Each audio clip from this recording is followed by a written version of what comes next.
across the UK, on DAB+, on your smart speaker, on your smart TV, and on your side. This is Talk.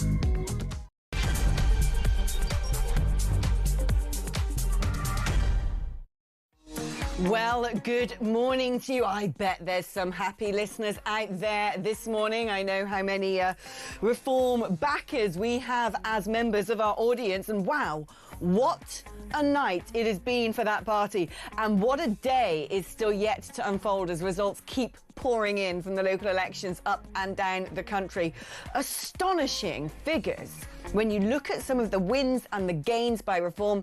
Oh no, not just toppling Conservatives, but taking over control of councils from the Labour Party, from the Liberal Democrats, winning mayoral races, winning that by-election. This is going to be a day that I think is going to go down in history. Mark my words and mark your diaries. 2525 is the start of the revolution. Yes, the legacy parties might be saying, well, this is a protest vote. Oh, well, they're just disappointed with us now, but there's 4 years to go until a general election.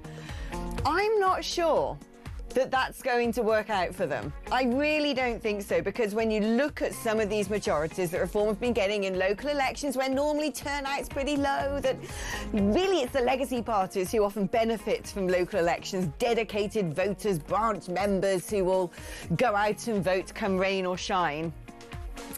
But this is looking truly historic. Runcorn and Helsby, by-election, Reform UK, win. Only by 6 votes. Only by 6 votes, but this was a Labour Party safe seat for generations. Greater Lincolnshire mayoralty, Reform UK win. Dame Andrea Jenkins, of course, formerly of the Conservative Party, swept to victory with a majority of near 40,000 votes. The West of England mayoralty, well, the Labour Party did hold that, but Reform UK's Aaron Banks in a seat, quite frankly, that would have looked impossible for Reform at one stage, came second by only a whisker, really, 6,000 votes. So many more results to get you across. We're going to be talking about, well, by-elections, local council elections, mayoral elections all day, because like I said, 2525, mark it in your diaries. I have a feeling this is the beginning of not just a once-in-a-lifetime change to UK politics, but once a century. This is possibly going to be the day that a completely new party, an entryist outfit, tops elections nationwide the first time in 100 years.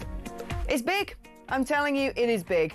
And there is a lot to digest. What does this mean for Reform? Have they got what it takes now? If they're going to be taking over whole councils with a load of newbies, are they going to live up to expectations? What does the Reform learning curve look like? How do the legacy parties respond? What were the issues behind this huge populist tidal wave?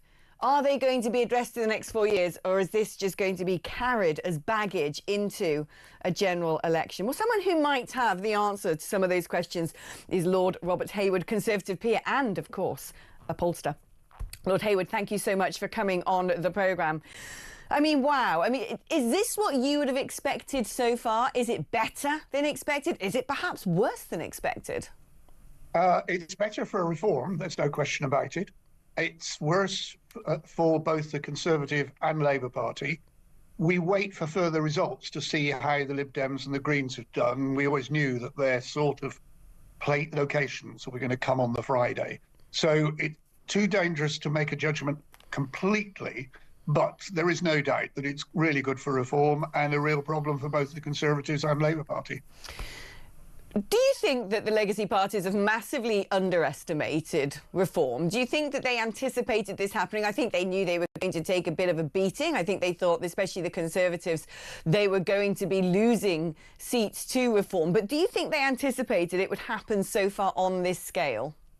No, I don't think they did. But equally, I'm not even sure that Reform did, because the tide has gone, as you say, already. We're waiting for lots more results today, but the tide has gone further than I think Reform expected, let alone what the other parties did. And the key thing now, as you indicated in your opening remarks, is how all the political parties respond to the results on Thursday and Friday and go forward. Yeah, I wonder that myself, and I wonder what they have to give at this stage. I mean, giving an example, so I've just come off air, a well-known morning programme not broadcast from these here towers. And the sort of questions I was being asked as the person who was a former advisor to Nigel Farage were the usual nonsense of, well, is it a racist party? Is there a problem with women? They don't have any policies. This is just a protest vote. I've heard this rinsed and repeated time and time again since my UKIP days, since my Brexit Party days, and I'm there thinking they still don't get it.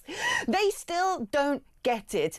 If they're not just out of touch with voters, they seem to be from a different planet. And this is where I wonder whether the Conservative Party, whether the Labour Party are going to have the answers for the big questions that voters are asking at the doorstep, primarily, it seems, about immigration, or whether they're going to double down on this failed strategy of demonising, othering people who are now backing reform because they don't feel listened to. Do you think that there's any room for manoeuvrability? Let's start with the Conservative Party here, because of course they're not in office, so they can't do what the Labour Party might be able to do, which is prove that they can deport people and cut immigration, etc. The Conservative Party aren't in a position to do that. Do you think they're going to be able to make loud enough and clear enough promises that they'll be able to turn voters back to them? Turning the Conservative Party round was not something that was going to happen in a matter of months. There's no question that on July the 4th last year, the population said one thing: we don't want the Conservatives any longer. They didn't say any more than that. But the Conservatives are turning round a supertanker. They will have to develop more policies. There's no question about that. They started doing so. But any party that says, we're not going to change, we're just going to hope that reform collapses, is kidding themselves. They have to take a real look at what's happening, and the government does as well. And I disagree with you solely in the assessment that it's immigration solely related. There are all sorts of other issues which the general voters are concerned about. But it is for all the parties now to address the impact of the results. And if I can just take myself back a very long time, and that is to a Robert Redford film called The Candidate, who fights an election and then wins in a really shock result. And the concluding shot of the whole film is, what now? What do I do next? And that is something that Nigel Farage and Reform are going to have to address, because it's one thing to win an election, in the same way that the Conservatives and Labour have been losing elections overnight. But once you've got that power, that decision-making, that influence, then you have to show that you can actually deliver with it. Yeah, I mean, this is going to be a huge test for hundreds of councillors, newly elected councillors for reform, especially up and down the country, people who may not have been in the political world before, people who may not have been councillors, who are now going to be facing quite a steep learning curve. But actually, perhaps it's going to be refreshing. We will find out. Let's bring in a caller and speak to Georgina in London. Hi there, Georgina. Hello, Alex. Hello, my darling. Good morning.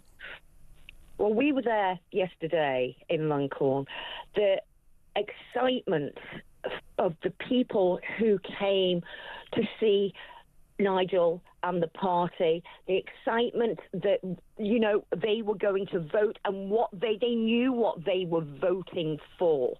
They were sick and tired of Labour and the Conservatives and being told the same thing over and over, that they were going to do this, they were going to do that, and nothing has been done. They have seen nothing being done. With Nigel Farage and the Reform UK party, They are saying they are going to get things done. You know, the amount of elderly people I spoke to who are absolutely brought to the knees by the fact that their winter heating allowance had been taken after they've been told it wasn't, the fact that people can't get homes and migrants are up the road from them being given everything they want, a bed, board, lodging, spending money. People are sick and tired, and these were the things we heard over and over again. You know, some people were just like, well, we are voting for reform because we will not vote for Labour or Conservative again. I want to go back to you, Lord Hayward, because Georgina makes an important point, I think, that I wanted to discuss with you, which is talking about people not wanting to vote Labour or the Conservatives again.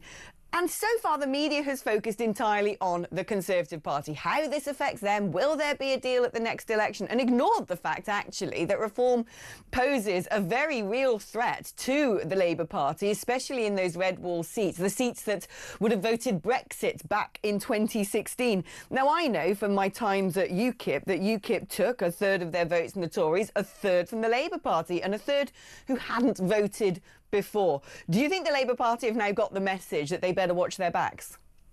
I think they started getting the message sometime around November, December, but they haven't got the full message as yet. The defeat in Runcorn should give them a further step change, but I have been struck watching different spokesmen and women from different political parties this morning, how leaders of the Labour Party are saying, well, you'll just wait, it'll all come good on the night.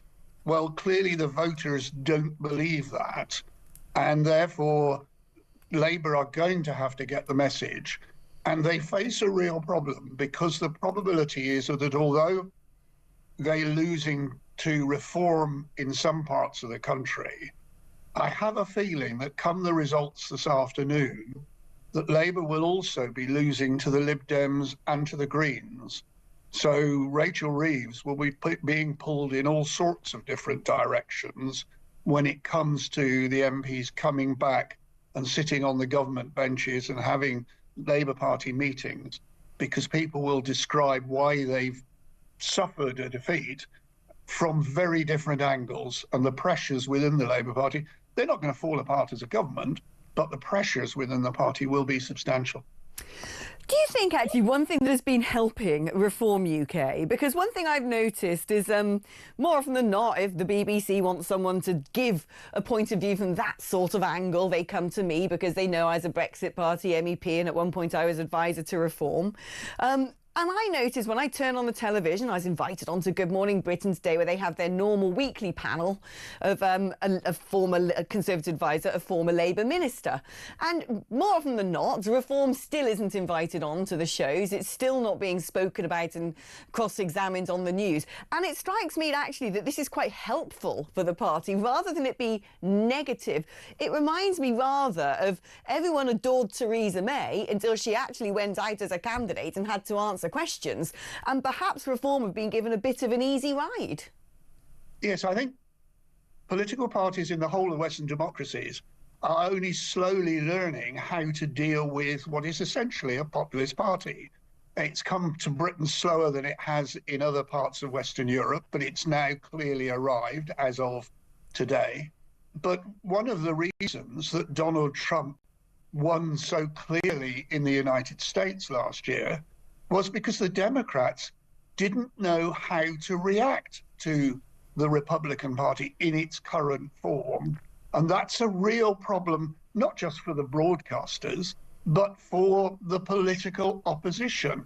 They have got to learn how to respond. And that's why I said just now that the Conservatives and the Labour Party have to look and decide what they're going to change, what they're going to keep, and how they're going to project themselves in the future over the next few months and the next few years, because it is a real problem for them. How much do you think that these results today are going to be a massive fillip to Reform in terms of, once upon a time, something that would hold back voters from backing an insurgent party like Reform or Brexit Party as it was, or UKIP before that?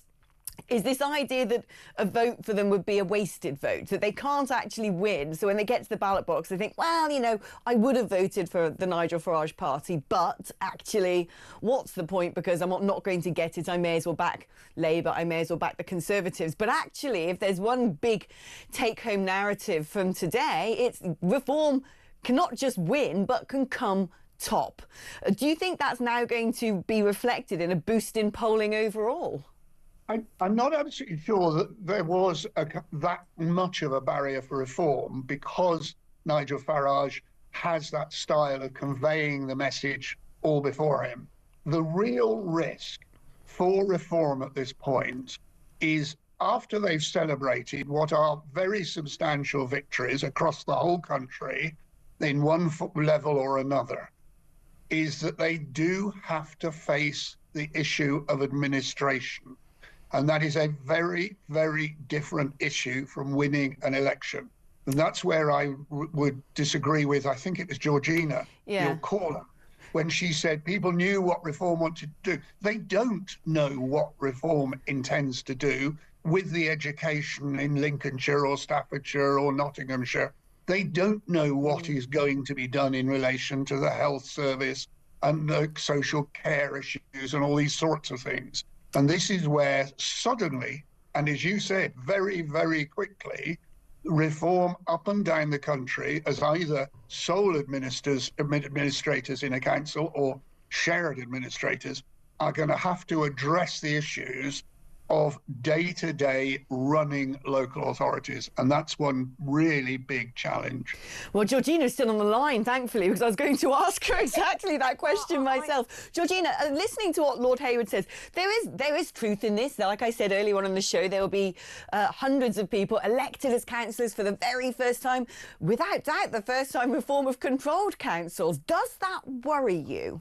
Well, I've been listening to Lord Robert Hayward, and I was at the Reform rally in Birmingham, and Nigel Farage made his policies very, very clear of what he was going to do, including NHS and education, because the NHS and the educational system is on its knees, and it's easy for Lord Hayward to say that we don't know what we stand for, but when you are told from the horse's mouth that more money is going to be put into the educational system, more money is going to be put into the NHS, it needs to be brought up to scratch. The Conservatives did an absolutely terrible job when they were in office. That is why they are not now the party that is going to be sitting against the Labour Party. Going back, finally, final remarks from you, Lord Hayward, which is how much does efficacy and good performance at local level impact the national polling? Is it something that people look at and think, well, actually, I've got a Labour-led council in my area, I've got a Reform-led council in the future in my area, and actually my public services still aren't up to scratch? Or is it still more the mood music, the vibes that are the more important at national level? Sadly, for local politicians, some of whom have been very, very effective in their roles, people vote on national issues even at local elections. And therefore, reform successes are a national success. They're not a local success. And I am just going to disagree with Georgina completely. I'm not speaking as a Conservative. I've listened to reform in relation to their policies or their supposed policies, and I'm still utterly confused. And if I'm confused, then it's fair to say that a lot of ordinary voters are confused as well. Lord Hayward, thank you ever so much. Thank you as well for your call, Georgina. I mean, let's level this out. I wouldn't be able to tell you what the Conservative Party's policies are, and the Labour Party told us one lot of policies before the election and are now doing totally different things. So, you know, politics in the 21st century. Like I said, though, bit of a revolutionary day, it seems like to me. What do you reckon? I want to hear from you. Are you popping the corks out of the champagne today, giving yourself a Friday off work to celebrate, or are you rather concerned and shaken by what looks like a big reform-sized earthquake happening in British politics? Let me know. The number to call 0344499 1000, charged at your normal network rate. You can use that number to send me a WhatsApp message as well, or leave me a voice note. Perhaps sing me a song of joy, or perhaps a song of commiseration. If you are a councillor who has lost your seat, how does that feel? let me know. 8722 is the number if you'd like to send me a text message, also charged at your normal rate. If you do the SMS reach, you have to write the word talk before your text. That way it pings the masts on top of Talk Towers here. We're on X at talkTV, and I can't wait to speak to Sir Ian Duncan-Smith about these pretty cataclysmic results for the Conservative Party just after this.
Well, we've had these tipping points for the last 20 years and none of them occurred. And so we have the Arctic sea ice growing back since certainly in the last 10 years and has been on a pause for 20 years. More polar bears than you can shake a stick at. Antarctica ice, the temperature hasn't warmed there for 70 years. More coral in record amounts on the Great Barrier Reef. And Chris is not looking at the same data. This is the whole point. He's looking at made up stuff. He's looking at old stuff that gets regurgitated every so often.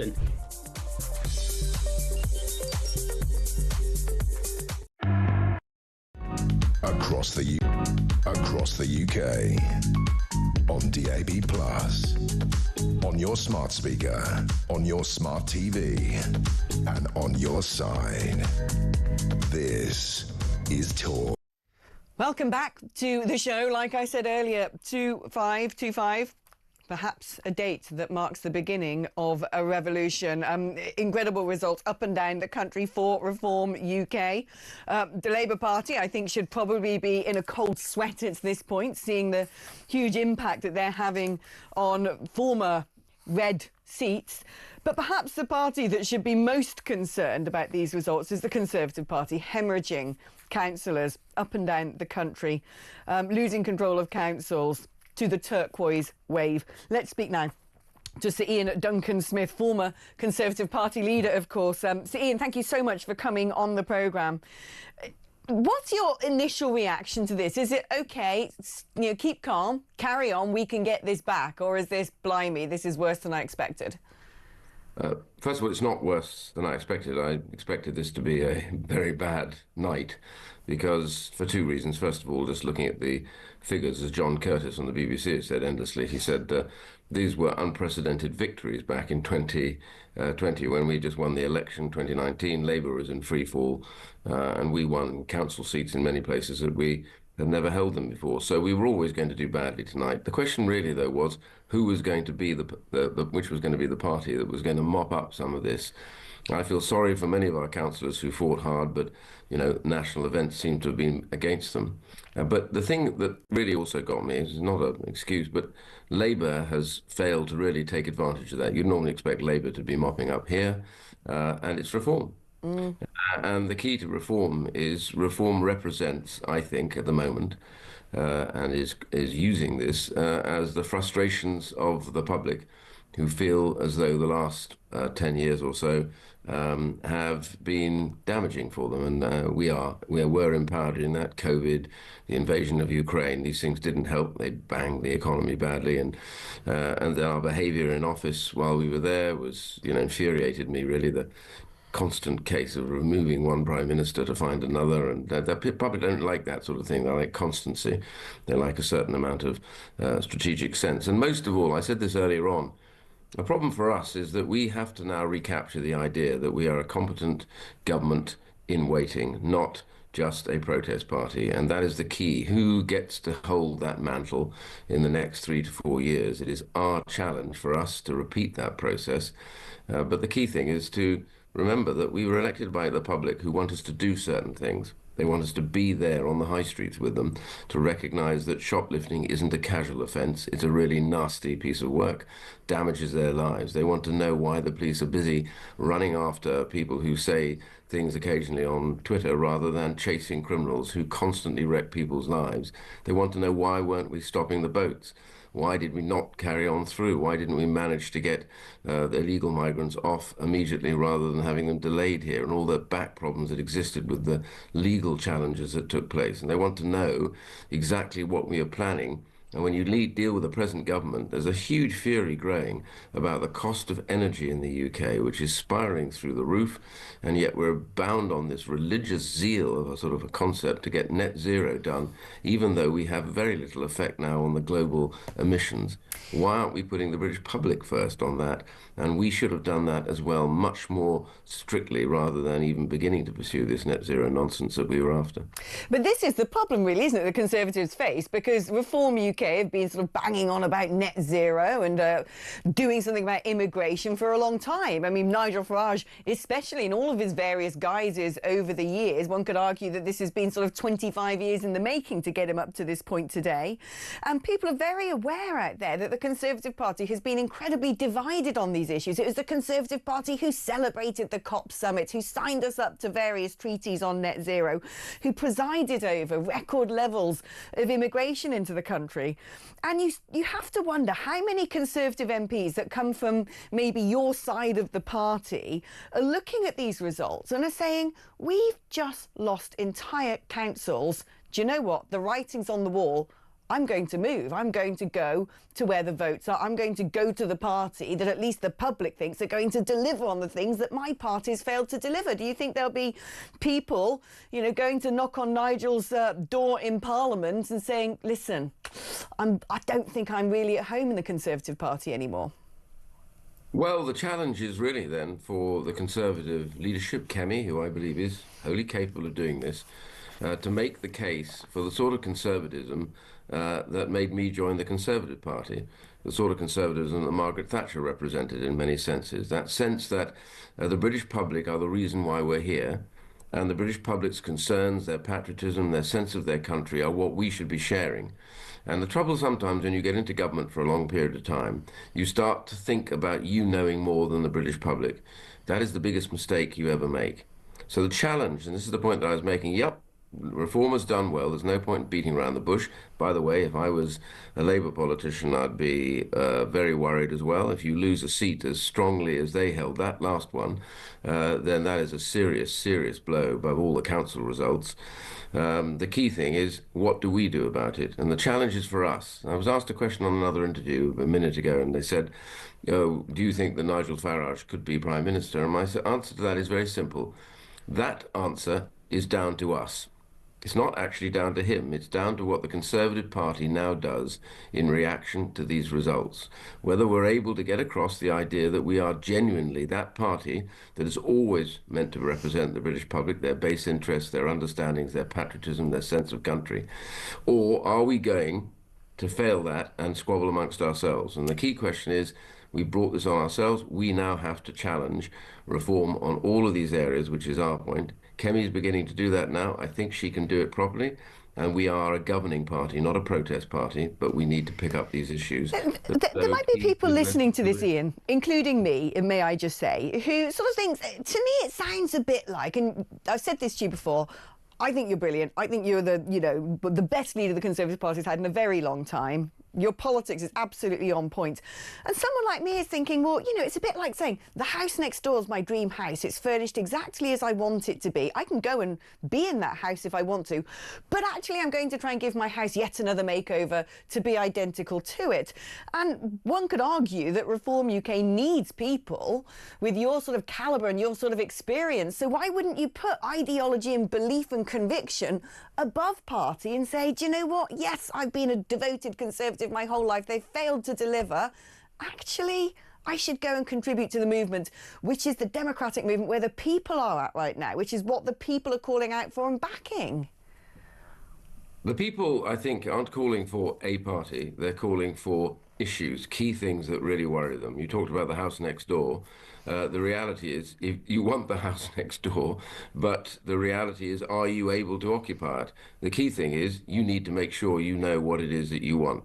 So here we have the problem. The problem is that Reform are articulating right now the fears and concerns and worries of the British public about their government and their governing class. That's what we're facing right now. Are we listening? Are we acting on it?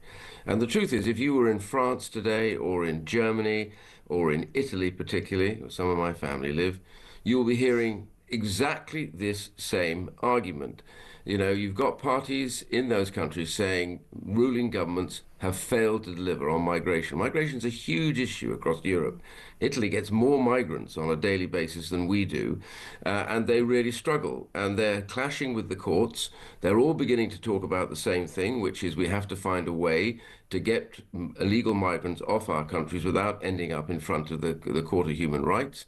They're wrong on this one, so that's what they're saying. So it's exactly the same here. I articulated my point about the challenge.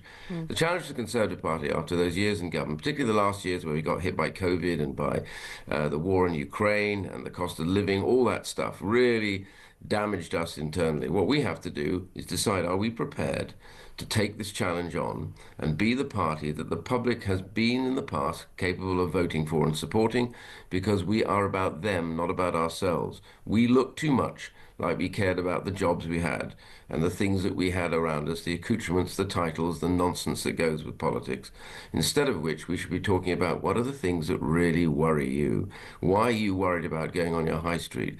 Why are you worried about antisocial behavior? Why are you worried about illegal migration? Why are you worried about the cost of living? All this ridiculous net zero rush, which I have to tell you is literally bonkers. It's impoverishing us. I can't say the words. It's impoverishing us. Sir Ian Duncan-Smith, thank you ever so much for coming on the programme today. Right, we're going to take a short break. I'm pleased to say that after that break, I'm joined by the one and only Isabel Oakeshott in the studio for her reaction. Don't go anywhere. Back after this.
the UK. On DAB+, on your smart speaker, on your smart TV, and on your side. This is Talk. Hello, welcome back to the show. Without any further ado, it is the wonderful, gorgeous, erudite, brilliant journalist Isabel Oakeshott, our international editor. And I need to talk to you every morning with that introduction. I feel a lot better about life. I'm your biggest fan. and one of your other biggest fans used to be the leader of Reform, of course, now the deputy leader, Richard Tice. I mean, this is astonishing. These results are brilliant for Reform. These results have been years in the making. You know, a lot of people are kind of only just waking up to the reality of Reform as a powerful, genuinely powerful force in British politics. But you know, as I know, that there have been years of there has been years of hard work and groundwork going into this, and years in which the two main parties mocked and jeered and ridiculed, and they're still at it in Parliament now. We saw that last week in Prime Minister's questions. You know, whenever Nigel Farage stands up to make a perfectly legitimate point, you know, people from all the other parties start mocking and jeering and making stupid noises. Well, I would say this morning's results indicate that it's time for them to actually stop behaving in such a childish manner and ask themselves why it is that so many voters up and down the country are now looking to Nigel Farage saying, actually, this guy probably would be the best as the next Prime Minister. Yeah, I mean, do you think this is reversible? It's a long way to go before the general election. We've had people saying, well, you know, a lot of people wouldn't have been councillors before. They're not going to know what they're doing. That might have an impact. Other people are saying, well, no one knows what Reform really stands for. It's a protest vote. You know, the usual stuff. Yes. And the demonisation, as you said, continues. I've just come off ITV and they interviewed Nigel and was saying, have you got a problem with women? And I was just speaking to someone on the street who said, it's all about the Southport, isn't it? You know, this is your fault, racism. And you just think, when are they going to learn? It seems to me the gulf between the political establishment, the media establishment and the general public could not be bigger. It is beyond anything I've ever seen before. I'm not sure the legacy parties know how to deal with this. Do you think that this is essentially the beginning of the revolution? Well, I certainly personally hope that it is, and I know that millions of voters hope that it is. You know, that we cannot go on as we are. You know, the changing face of Britain, the degradation of our streets, the enormity of the bill for the welfare state, the importing of hundreds of thousands of low or unskilled, completely unskilled immigrants whilst other people are leaving the country. It's just not sustainable. And neither of the two so-called main parties are, they just don't seem to be capable of actually acknowledging what a big problem that is. You know, as each week goes by, Keir Starmer's rhetoric, it doesn't change on the Channel migrants. You know, all he can ever say is, we're smashing the vile people smuggling gangs. Well, you're not. His own Labour MP down there in Dover, you know, precisely the constituency that is immediately affected by this, actually has the temerity yesterday, hours before people went to the polls, to stand up on social media and post something saying, only Labour will secure our borders. That's a kind of gaslighting of the British people, saying only Labour will secure our borders. You are demonstrably not securing our borders. So don't tell us that you are. It's insulting. I think but the question you asked is this reversible? And this is a question that exercises anyone who's involved in a small and insurgent party that seems to be doing pretty well. There's 4 years to go before the general election. Could all of this blow up? Could it all disintegrate? And I think now the party appears to have councillors all over the country. We don't have many results in yet in terms of whole council elections. We've got lots about little wards, individual parts of the country. It seems to me far less likely that Reform is going to somehow disintegrate and go away, because what it's getting now is power bases all over the country, or the beginnings of power bases. I mean, one thing that you know, people have been speaking about is whether or not having hundreds, thousands, I don't know how many it is, brand new councillors for Reform UK, many of whom may never have been a councillor before, and then taking over councils when they do get those big wins. I'm sure it is not an if but a when. How they then exercise that power, if they're going to know what they're doing, is that going to be a burden? Or perhaps is that going to be a blessing?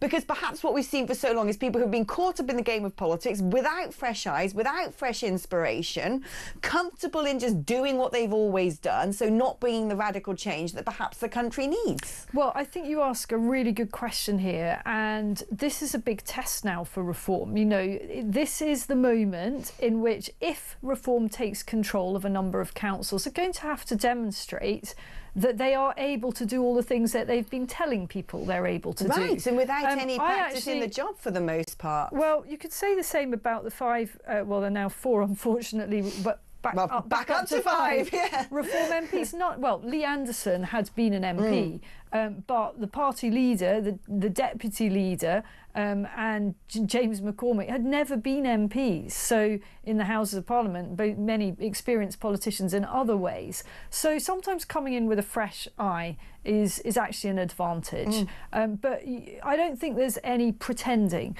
that this won't be a challenge. And Reform is going, the party HQ, I'm sure, will already be thinking very hard and will have already thought very hard about how to make sure that any councils that become Reform-run councils are symbols of what the party can do at a national level. We can't afford, those of us that support the party do not want to see any of those councils sub-performing, underperforming, because they are, if you like, the test case, aren't they, for what a Reform government might look like? Yeah, indeed. And, you know, it's interesting, talking to Lord Hayward earlier, saying, but how much is that going to impact? Because when it comes to generals, it's the national mood music. Even when people go and vote at local level, very often it's the sort of national vibes they're interested in. And speaking to Sir Ian Duncan-Smith, who is of the wing of the Conservative Party, that if you were to make a Venn diagram, overlaps with Reform. And I was saying to him, you know, Sir Ian, the Conservatives have long been split. The Conservatives presided over the rush to net zero, which you hate. Yeah. The Conservatives were in government when we had record levels of immigration. All the Conservatives did was play, you know, idiot parlour games on changing leader every 5 seconds. Why on earth are you sitting there going, well, you know, we can do this differently, we can do that differently? Why aren't you going down the corridor, knocking on Nigel's office door and saying, you're the party that I believe in. Your manifesto is my ideology. It's not about the Conservatives anymore. It's about the people. Do you think there's now going to be conversations in the corridors of power in Westminster with Conservatives looking at today's results and thinking, the writing's on the wall, I got to jump ship? Well, it's interesting that in the last week or so, all of that talk has come from the Conservative side. We've heard a number of leading Conservative politicians saying, well, we should be open to talking to Reform, you know, we can't have a divided right. The problem they've got is they're really on the back foot. They're not doing this from a position of power. And it would be immensely damaging to Reform, I think, to be seen to be welcoming any kind of idea of pacts or deals with the Conservatives, I think. But what about defectees, for instance? I was going to come to that. I think that is very different, and they can't leave it till the last minute. You know, that it has to be on a point of principle, on a point of ideology, and the sooner the better for them to do that. And I think, you know, Reform, I'm not speaking in any way for the party leadership. This is just me. I imagine that Reform would more than welcome, for example, someone like Robert Jenrick, just by way of example, someone like Suella Braverman, just my own feelings that those would be welcome figures in the party. But you know, those types of individuals who are on the right of the Conservative Party and are sort of more towards where Reform would be, have got to get on with it, I think. It's interesting because I think you're right on this, and I think if there is one person who might go across, it would then lead the others, because they're always like lemmings, aren't they? You know, they see someone do it, first stick their head above the parapet. One of Richard's favourite phrases, head above the parapet. And then other people go, well, if they can do it, I can as well. It's not easy defecting. You know, you get an awful lot of grief for it. You get grief from your constituency. You get under pressure to fight a by-election, and you know, many principled people say, I would only do it if I then put myself to the voters. But it's not something that no one does it casually. It's rare in politics. But I could imagine that we might well see some people taking a long, hard look at their prospects and saying, actually, you know where all the momentum is it isn't with a Conservative Party. Now, interestingly, one of the results that didn't go Reform's way, but I don't think Reform expected it to, was the WECA mayoralty, which is the West of England Combined Authority, as I've learnt. Aaron Banks sounds like some kind of drug, pagan, doesn't and it? I think it's like a pagan festival, the WECA. Yeah. But Aaron Banks came second, but only by 6,000 votes. I actually think that's extraordinary, because I didn't follow the campaign in detail. The truth is, I didn't take his campaign that seriously. Not sure he did. Well, that's the point. It was right? fun. I mean, I think he probably, did a few meetings in a few pubs and made some joke about how if he got the job, he would subcontract it to his deputy. Imagine what could be done if that campaign was fought really, really seriously. Right. Well, it's actually a stunning result, and he did very, very well in his own backyard, in his own bit of that neck of the woods. We know that there is, well, we don't know actually, but we can semi-confidently predict there could be a by-election coming up due to the Labour MP who is in all sorts of trouble regarding historic allegations. And in what was sort of Jacob Rees-Mogg's old seat in sort of Somerset, West Wiltshire. I don't know what it is. It's one of those newfangled constituencies that doesn't have a catchy name. And Aaron Banks very clearly smacking his lips at the prospect today, going, yeah, I'll give Mogg a run for his money. Do you think really? Now that would be fun. I mean, I don't really know why Jacob doesn't just join Reform, actually. I know. I mean, Jacob was the one who said publicly on a number of occasions, we need a deal where if Reform can win, the Conservatives shouldn't stand, and vice versa. Jacob Rees-Mogg might find his passwords coming back to haunt him. Yeah, and I think all by-elections now are going to be very tasty and exciting for this insurgent party. I mean, of course there are going to be areas, I can't see Reform ever winning a by-election, for example, in Brighton. There are areas which are just not, they're just beyond saving, right, as far as I'm concerned.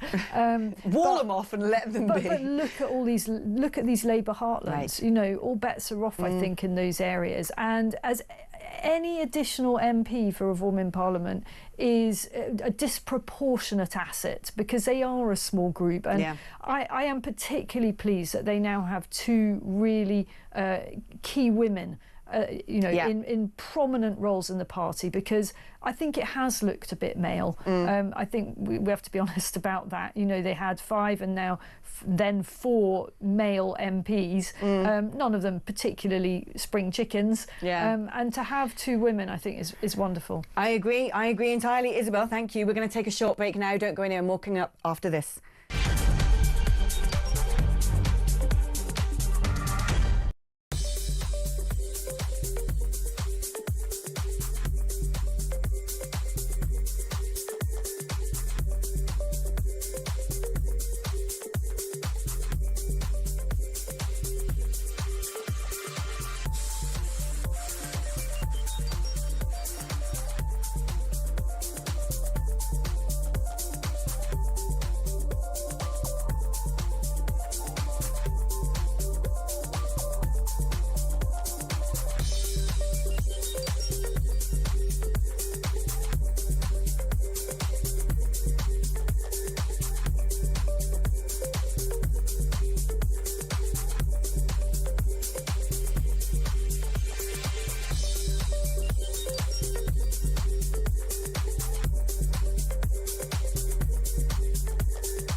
Well, I mean, look, you use the word influence. The word influencer is something that absolutely everybody, is familiar with. And the ironic nature of this is, there's no such publicity, there's no publicity, there's bad publicity in some terms. And, NECAP as a group are getting lots of attention in the media at the minute, but it is bad publicity in that it further acts as an accelerant for bringing this to the attention of young people, some of whom may feel alienated or isolated for a variety of reasons.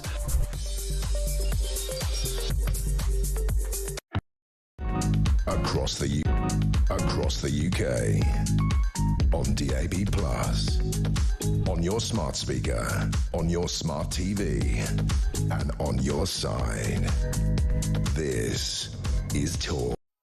Hello, welcome back to the show. Isabel is still with me, and we're going to hit up the phone lines now and speak to Ian, who's in Bridgend. Hello there, Ian. Oh, hello. Thanks. How are you? All right? Very well. Diolch. Yes. Right. Yeah, I'm ringing up. Lots of us in Wales, as you can appreciate, were very disappointed, taking me back to the general election result, how little exposure there was to Labour's failures in government, in actual government here in Wales. It was pathetic.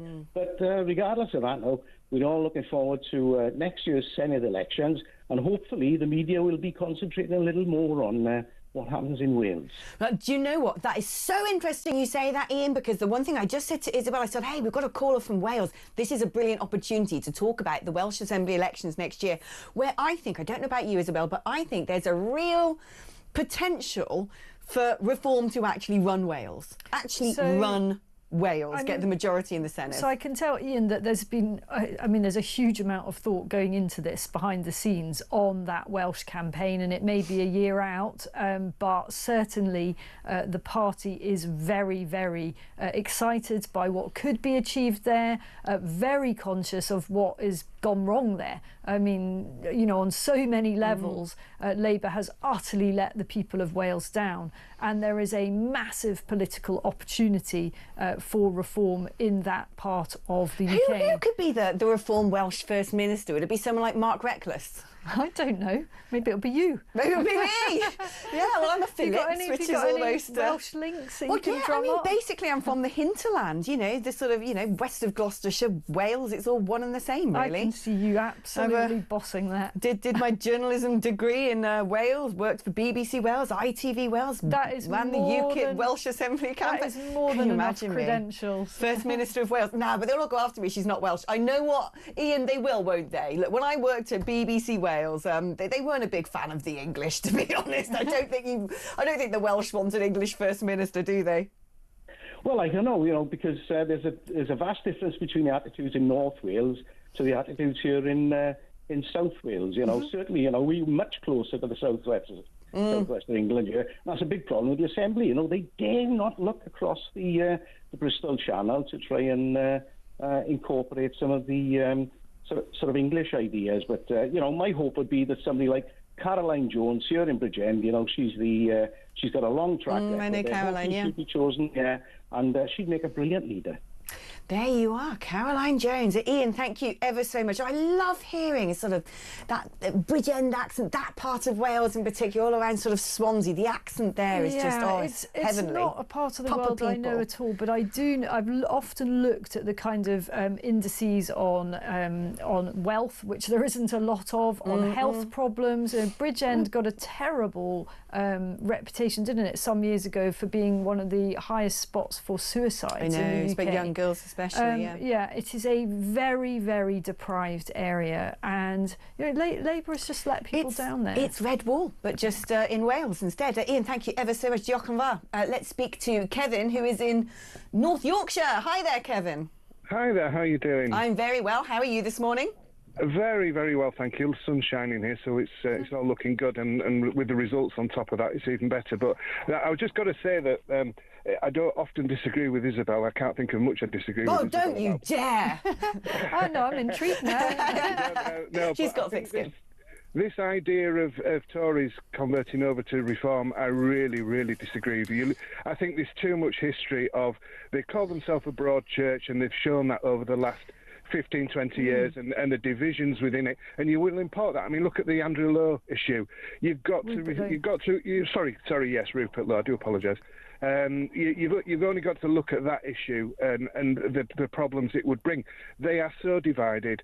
Even the ones that are to the Conservative side of it, they bring so much history of it, and we don't want that. Let me be a bit reassuring here, Kevin. I 100% agree with much of what you're saying there. I mean, the idea that that the reform would just blithely accept, let's say 20 of them decided to come over, that Reform would just accept those people and not imagine that there would be horrible problems with it and all sorts of baggage and divisions. I mean, one of the upsides of having a very small group of people is the Rupert Lowe saga notwithstanding. I was going to say. There are only so many fights you can have. So I think that the party leadership is so acutely conscious of the damage that could be done to the Reform brand by any kind of, sneaky deals and in, smoke-filled rooms, stitch-ups and so on. There's a real trust level there. Let's not forget the Tories are the ones that betrayed this country over a period of 14 years, repeatedly promising to reduce immigration and doing the absolute precise opposite. The reason our country is in such a terrible state as it is now is because of the Tory betrayals. And now Labour have come in and things are getting even worse. But there is no way I could see that the Reform leadership will be jumping into bed with a bunch of Tories when there is so much bad blood and history. This, I imagine, if there were any defections, it would be done on a very, very highly selective case-by-case basis. I can tell you Reform has turned down people before. I agree, and the history's there, and they would need to be highly selective. The problem that you have is that the history is so ingrained with that party of division and conflict. And equally, I think what we need is to make sure. I think getting these people in just because they may have the parliamentary history also can be a negative. But the positive side of it could be that you want new people that are confident and have a vision. If they're confident and have a vision, they will learn. They will pick it up. They will learn quickly. I mean, what an astonishing turn of events that today we're here talking about how Reform could well run the country after 2029, could run the Welsh Assembly in the next couple of years, and could be potentially having conversations with some senior Conservatives who might think the gig is up. Kevin, thank you ever so much for your call. Thank you as well to Isabel. Before I go, let's read some of your messages. Chris Butler says, what's great about having women MPs and mayors in Reform is that they got there on their own merit, not because they just happen to be female. Now, that's an example to young women that if you're good enough, nothing can stop you. Not to Tia Keir's false manifestations of female empowerment. I couldn't agree more. No one wants to be a tick box. Good morning, Alex. Sir Ian talks such sense. I wish he had moved to Reform. He'd be an exceptional senior front bencher for them. Louise in Suffolk. But on the other hand, someone goes, more burble from IDS. Neither of the main parties will change enough to satisfy the electorate that they're doing what's required. This Reform surge will continue to grow. Right, so much more coming up on these local election results that are still coming in. So stay with me. I'm going to be giving you all the latest news and views for the next 2 hours. It's a pleasure having your company. Thanks again to Isabel Oakeshott, and I'll be catching up again with you after this break. Don't go anywhere. See you in a moment.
Across the UK, on DAB+, on your smart speaker, on your smart TV, and on your side.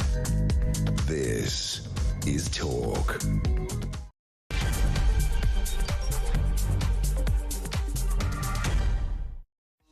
Hello, welcome back to the show. 2525, like I keep saying, is this the beginning of a revolution in Britain? Certainly, it might look that way. I mean, these astonishing results as they come in.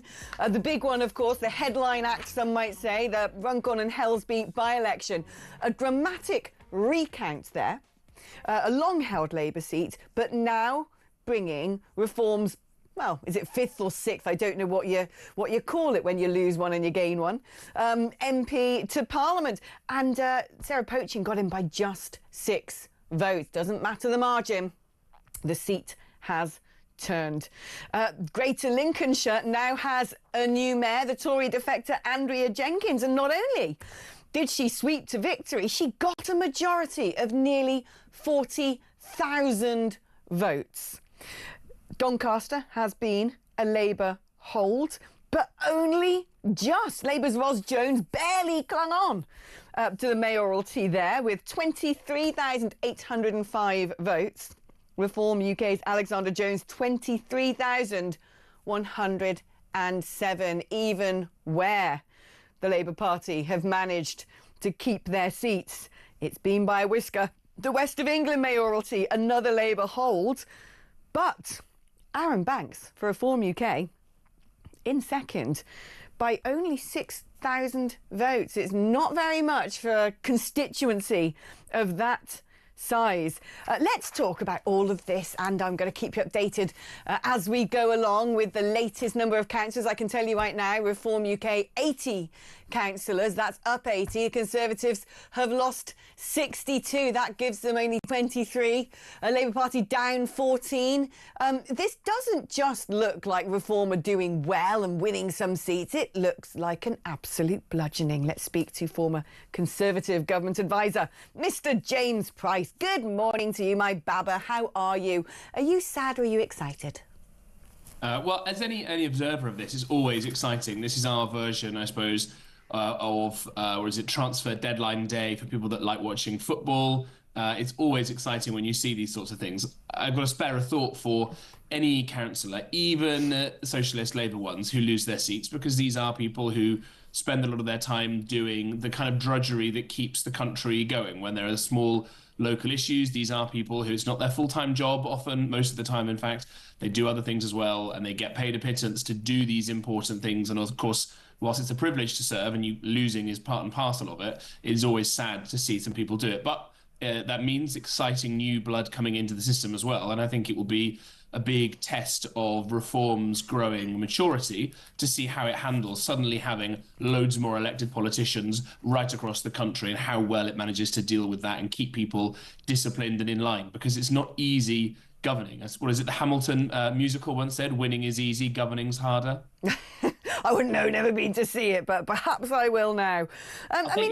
Let's talk about some of the things that have probably got both parties into this mess. And the biggest one, I would suggest, I could be wrong, I've not done focus groups, but I'd imagine the small boats scandal has weighed on people's minds a lot, even though it's got naffle really to do with local elections. Local councillors can't necessarily change that. It's definitely felt at a local level. It's been, I would imagine, the mood music underpinning these elections. And 11,000 small boat migrants have crossed the English Channel so far this year. Whatever the rhetoric that the Labour Party came out with, they're not delivering.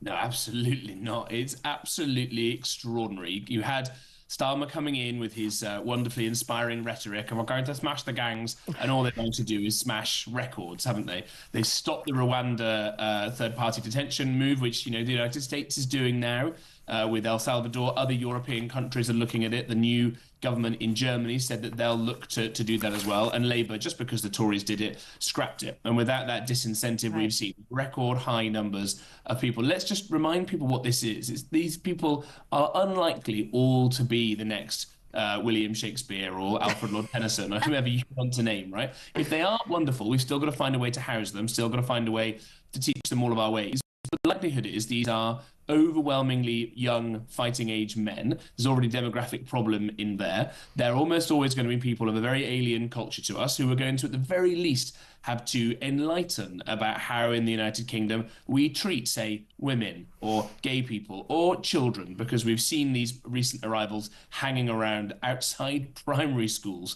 of all places with, I'm sure, fairly ill intent. And you say it's not directly a result of these local councillors. That's true, but it is local councils who are having to do their bit of putting up with these people, of councillors having to deal with the complaints from these people, of them making local bits of England's green and pleasant land a bit less pleasant, that bit less safe, that bit less prosperous. And so I think you're exactly right that this is having an ever more corrosive impact on politics, whether local or national. I've got to ask you something, because it's just occurred to me while speaking to you how dastardly and scheming politics is, right?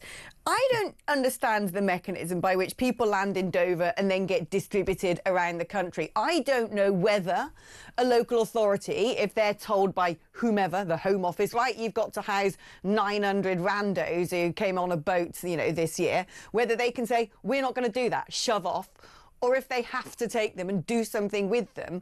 Because if that is the case, if they can't reject housing these people, and like I said, you might know this, I don't know the mechanism in law or legislation that determines where these people get distributed and by whose decision making. But I would imagine that if I was the Labour Party, I would think to myself, do you know what we're going to do? We're going to send all of these so-called asylum seekers, these young men of fighting age, to all of the reform-held local authorities, make sure they're in houses and hotels there to scupper reform's chances.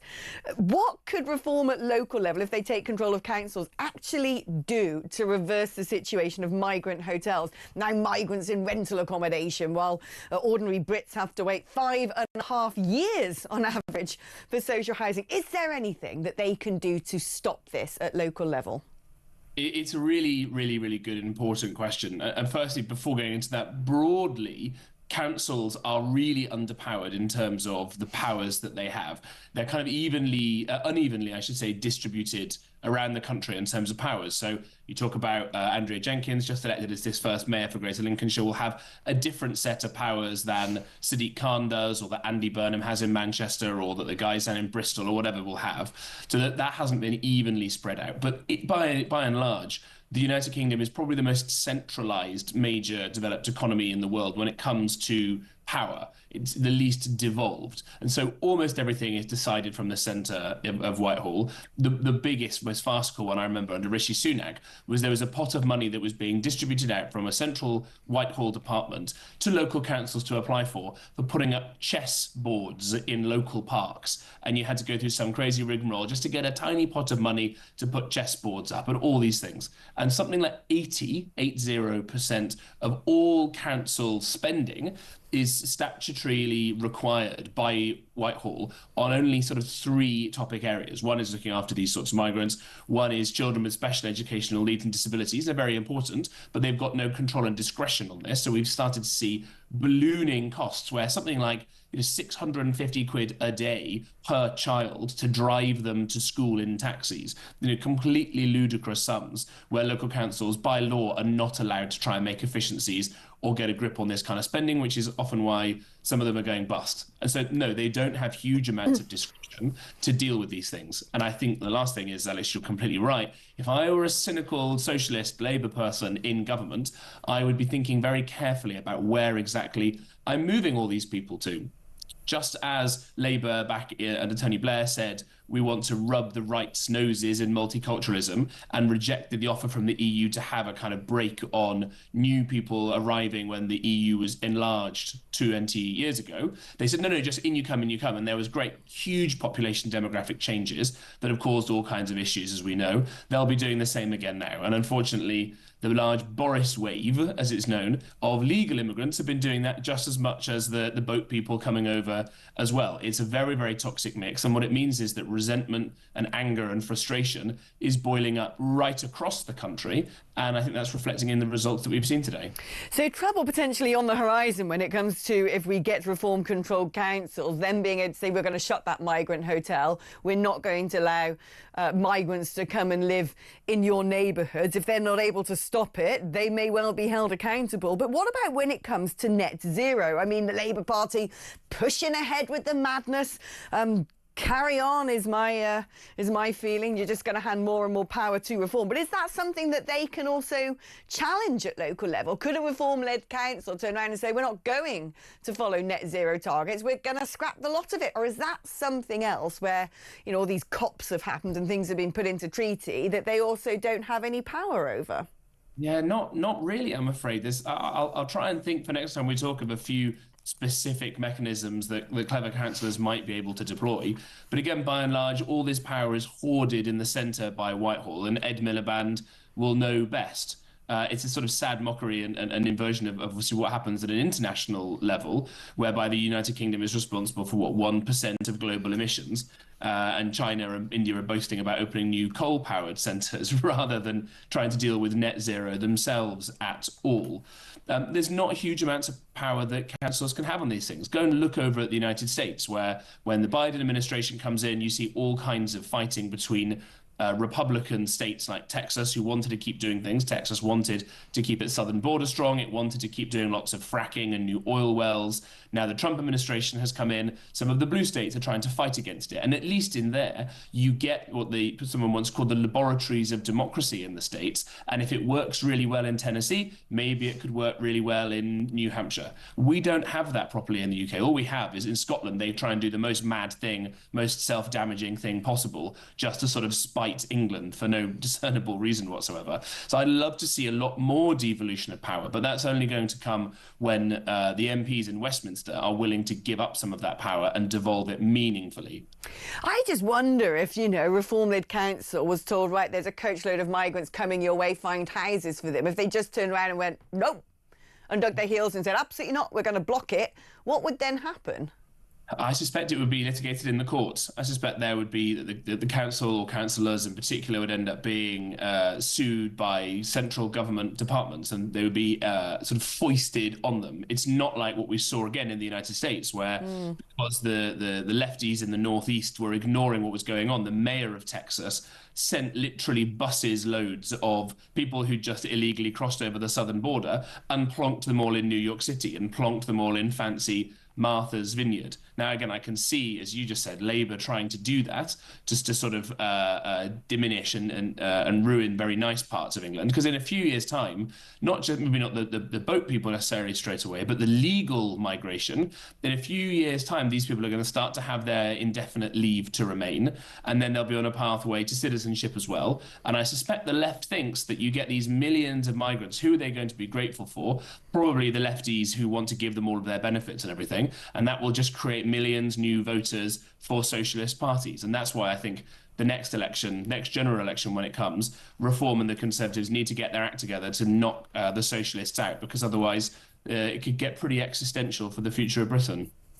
James Price, thank you ever so much. Listening to what James has to say there, I think he could do with giving Nigel a few tips and suggesting a few tricks. I wonder what would happen if a reform-led council said, no, we're not going to do as instructed. Take us to court, if you will, central government. The optics of that would be quite interesting. OK, we are going to take a short break now, but don't go anywhere. We're sticking with politics because, like I said, 2525, is this the beginning of the revolution? I kind of think it might be. What an exciting time we live in. We're going to be talking to the chief political correspondent of The Sun after this.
Trump was sort of drunken with... Can't claim to be the party of low tax when the Conservative government put up taxes higher than they'd ever been since the Second World War, and you can't claim to be the party. Well, we of did out of controlling... necessity. Well, Look, but the fact is you did it. It doesn't matter. The well, point no, is... I think this is key because, well, I know, but we had to do it because we spent £400 billion on the pandemic. Yeah, but you can't and we claim were, to as be... soon as we could start reducing Nigel. taxes, that's exactly what we did. Yeah, no, I get that, but Nigel, you can't claim to be the party of lower taxes if you're putting them up to the highest level they've ever been at.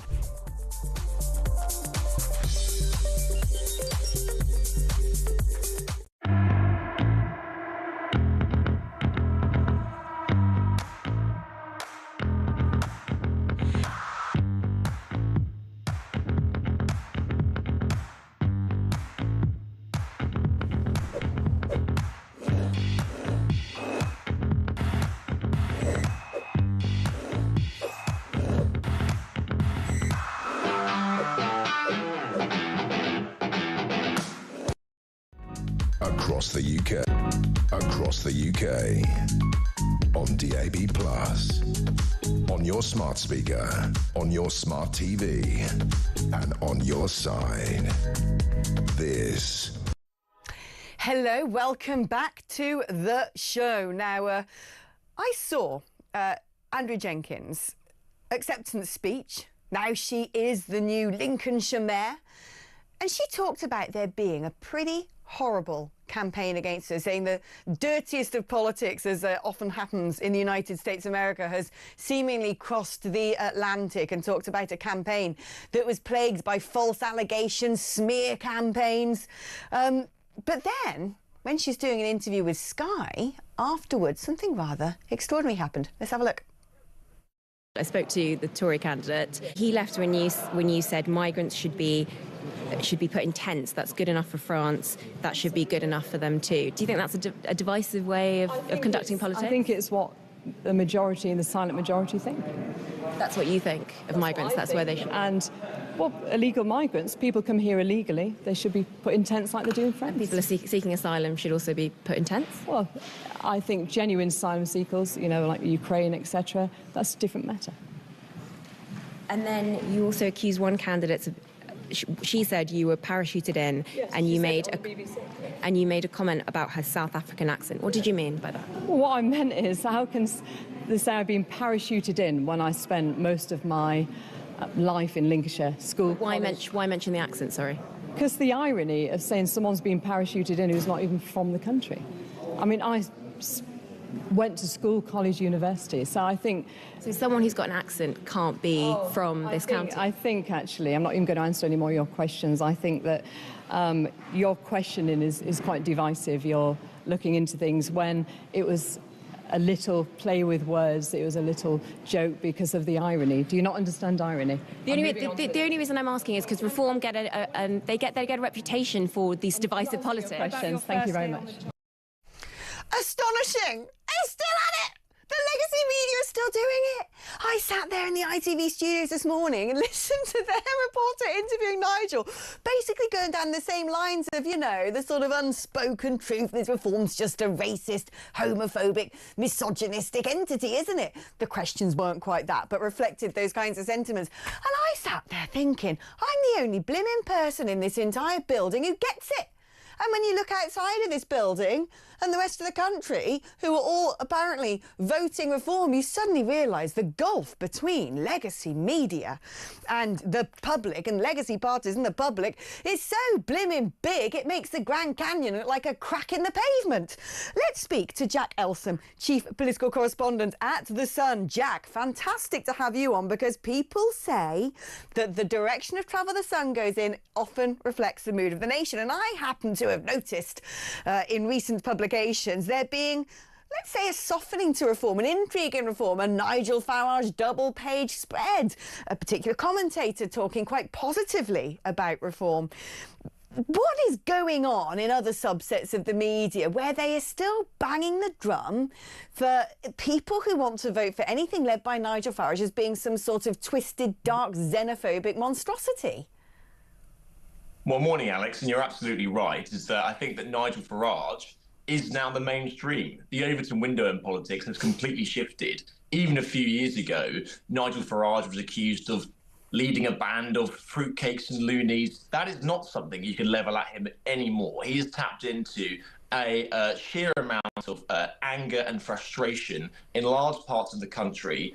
People who feel they have been ignored for decades now when it comes to immigration, when it comes to high taxes, when it comes to the sort of wokery which has infected our politics. And people have just have had enough with it. And the two main parties have really been caught on the hop with this. Nigel Farage seems to have galvanised not just a movement, even though I think he would say it's a movement, but you've got to be careful with that word because that's sort of characterised as a protest movement, people often describe it as. But actually, Nigel Farage has one mission, and that is to get into number 10 Downing Street and become Prime Minister. And I think that today's pretty seismic results for reform in the Runcorn by-election, Greater Lincolnshire mayoralty, a whole host of council seats swinging into reform seem to be a pretty good springboard on that journey. I mean, do you now think that the writing is on the wall? Because it seems to me, I mean, they've got to say this, haven't they, the Labour Party and the Conservative Party? It's a protest vote. It's a long time before the general election. We're going to do this, we're going to do that. And somewhere in my bones, in my waters, I kind of think the jig is up. I'm there thinking this is it, actually. This is now the moment that for the very first time in over 100 years, it's going to be someone else. Yes, it's a long way off a general election. Yes, it is definitely too soon to call anything. But do you think that this is now the trajectory? Or are you sort of more on the side of, well, people vote differently at local levels. Actually, if the Labour Party can start delivering on things like improving health services for people up and down the country, if the Conservative Party can get it together and have a manifesto and have some leadership that people are buying into, that this could be a flash in the pan? Well, I think you have all the usual caveats with local elections that, you know, you do have protest votes and you have other issues outside of the main issues which you might have in a general election. But I think you are right that something is changing.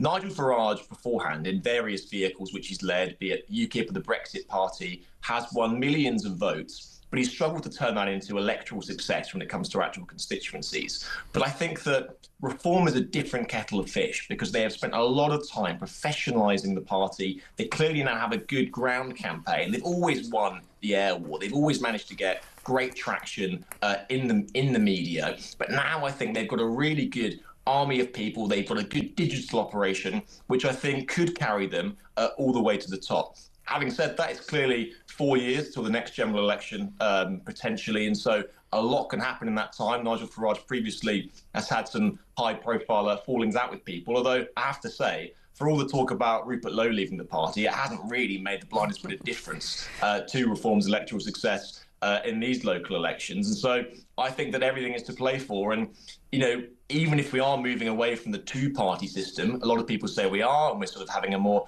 3-4-party system. But if we are going to have that two-party system in place still, because first past the post, as you know, seems to elicit two parties, then there's no given that it's going to be Labour and the Tories. The Tories have had a very, very bad night. Kemi Badenoch has her work cut out to actually cut through with the public and turn things around. But at the moment, we seem to be at that I word, the inflection point, where Nigel Farage is now the main opposition.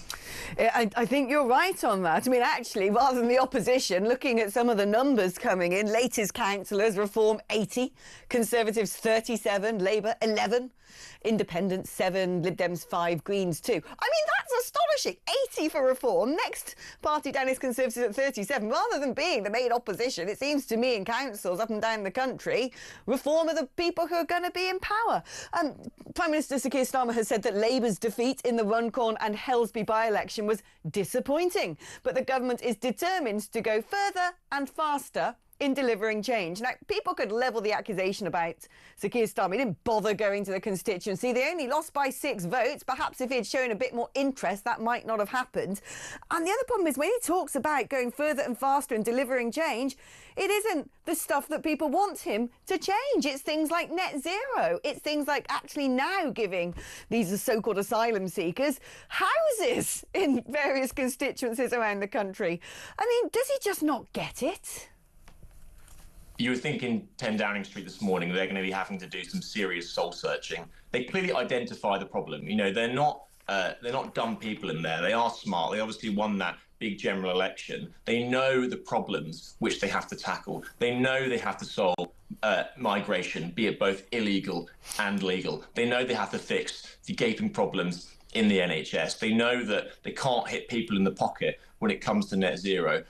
What do they do about it now? Well, we have an immigration white paper, which is imminent. You can imagine that after today's barnstorming victory for reform, that might be having a few rewrites to toughen it up. But I think the overwhelming sense is that you can't out Farage, and that even if they manage to bring forward a tough immigration crackdown, Nigel Farage is still going to be the person who people who are very frustrated with the immigration question come to, and he's going to be the beneficiary of their votes. You know, they talked a lot in the election about smashing these gangs, the small boat crisis.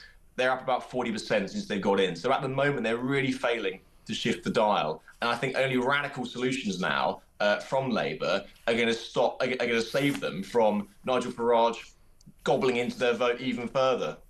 Before I let you go, Jack, I just want to ask you a rather personal question, which is, you're chief political correspondent for The Sun. What a time to have that job, eh? I mean, are you excited for what's to come? I'm not saying, you know, disclose your particular party leanings, but this is it seems to me a once-in-a-generation revolution's happening in British politics, and you get to write about it. I thought you were going to ask me, Alex. I'm chief political correspondent for The Sun, so why on earth am I working from home? Oh my God, I asked my producer that during the advert break.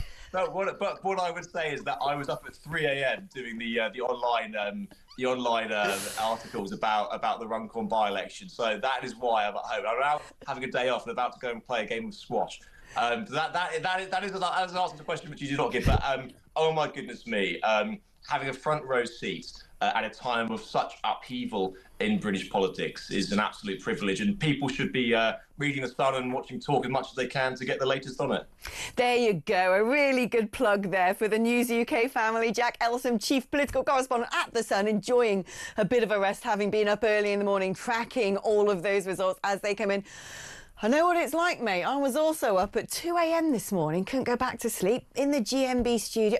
I'm here, Jack. I would have shared my teas with you. Anyway, the brilliant Jack Elsom there. I'm pleased as punch to say after this break we're going to be hearing from Reform UK themselves in the form of James McMurdoch, their MP for South Basildon and East Thurrock. So don't go anywhere. I bet he's in jovial spirits. I'll speak to you after this.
Across the UK, on DAB+, on your smart speaker, on your smart TV, and on your side. This is Talk. Welcome back to the show. 2525. Make a note of that date in your diary. That is, of course, today, the 2nd of May, 2025, is 2525, the beginning of a political revolution in the United Kingdom.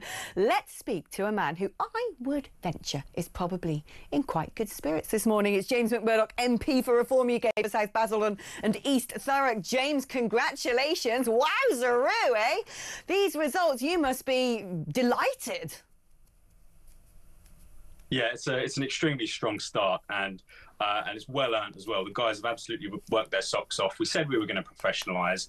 We have been going hell for leather behind the scenes to make that happen, and it looks like we've done it, doesn't it? It certainly does look like you've done it, but what a lot of people are saying, OK, is brilliant. Reform now has, as we speak, it's 81 councillors. Of course, results are coming in. There's so many more still to declare. Conservatives 39, Labour 14. A lot of these Reform councillors might be people who have never been elected before, who've never perhaps even considered before being on the local council, are suddenly going to be plunged into a world of politics that, are they really prepared for if Reform are taking control of councils? The question is, are they going to be able to deliver? Because, well, they're novices. You, of course, yourself in that situation, plunged into life as an MP, perhaps somewhat unexpectedly. Are Reform ready to take on this challenge? Is there going to be the support networks in head office so when a councillor phones up or the leader of a council and says, help, I'm stuck, I don't know what to do about this particular situation. Yikes, the government is sending 1,000 migrants to my constituency and saying it would be illegal if you don't house these people, what do I do? Is Reform ready, nuts and bolts and infrastructure, to manage at the moment what looks like some pretty brilliant victories? Well, of course. And the thing is, let's bear something in mind. There's a big difference between process and potential. Now, there's no doubt some new staff are going to have to learn some new processes. But let's be completely frank, a lot of the processes aren't fit for purpose anyway. So there's probably a pretty good thing that we have people who don't know what they're doing in terms of the old way of doing it, because then we can just throw it out and start again and get things done absolutely properly. And just on my own point there, and this is not something I like to say because it's a bit of a pat on my own back, but a couple of months back when I was having a little bit of a crisis of confidence and thinking, crikey, how do I keep up with Nigel and other superstars like that? A report that came out, and if you'd have asked me how I thought I was faring compared to my peers in Parliament, I'd have said, look, if I've done mid-table, that's not bad for someone with no great history in politics. And I was in the top 2%, and that's because I've got a background that's based in the private sector, which means getting on with it and getting things done. And that's exactly the kind of people we're bringing into council. So it's not about whether they've got experience in council, because frankly, that's probably a problem.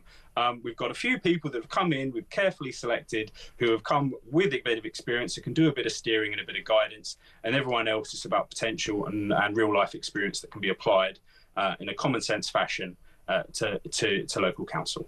Now, your little band of merry men, now joined by women in Parliament, have had a bit of a torrid time in recent months with one very significant fallout. It doesn't appear to have affected the successes in the local elections. Are you thinking today it's not so much Rupert low as Hoopert low? No, I don't think like that. I think Rupert's a brilliant MP, and I think he's a good guy. It's a bit of troubled waters at the minute between everyone, but I'll do what I can to calm that. And look, it's a good thing. We want competition in Parliament. We want people to show that they've got spirit, and that's all that's happening here. Reform have shown that we're not to be trifled with, and so is Rupert, and that's no bad thing. So we'll get past this. When it comes to the support that MPs are going to be able to give their local councillors, I think is Thurrock at the ballot today? I think they are, aren't they? Or have I got that wrong? No, what's happened is the Labour-run Thurrock and Conservative-run Essex County Council have cancelled the local elections here. Oh, yeah, What we did have, and let me make a very good point of this, is we did have a nice test bed to just see how would Reform do here if the main parties hadn't cancelled them. Because we had a by-election in Ockenden, one Conservative seat, actually the council leader at one point, and a Labour seat, and we romped it home. Two Reform councillors in their place with nearly 50% of the vote share. So we've shown that we're not just eating Conservatives' breakfast, we're eating Labour's lunch. How exciting is it that you've got a new MP to join the fold in the form of Sarah Pochin? Have you met Sarah much? Do you know her well? I've met her a couple of times. I don't know her well, but I was hugely impressed with the first impression she made with me. I actually, from a personal note, I'm really, really excited to have an extra MP in Parliament because it's a nice thing. And there was a comment made earlier about Reform MPs on the benches. Well, let's have a quick count up. Next time you see a deserted chamber, find out how many times there are 20 or 40% of the Labour party on the government benches, or 20 or 40% of the of the Conservative Party on the main benches.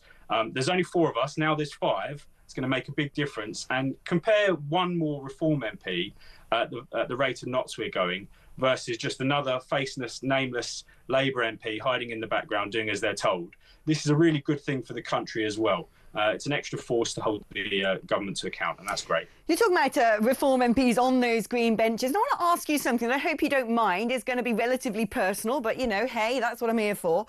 I've noticed that the Labour Party especially, their retort that they most favour at the moment when they seemingly can't win an argument is to look over the green benches to your side and point a finger at you and your past conviction and sort of take the eyes off the prize, not talk about the subject, but go on the attack, essentially, and bring up what you did all those years ago as a young man.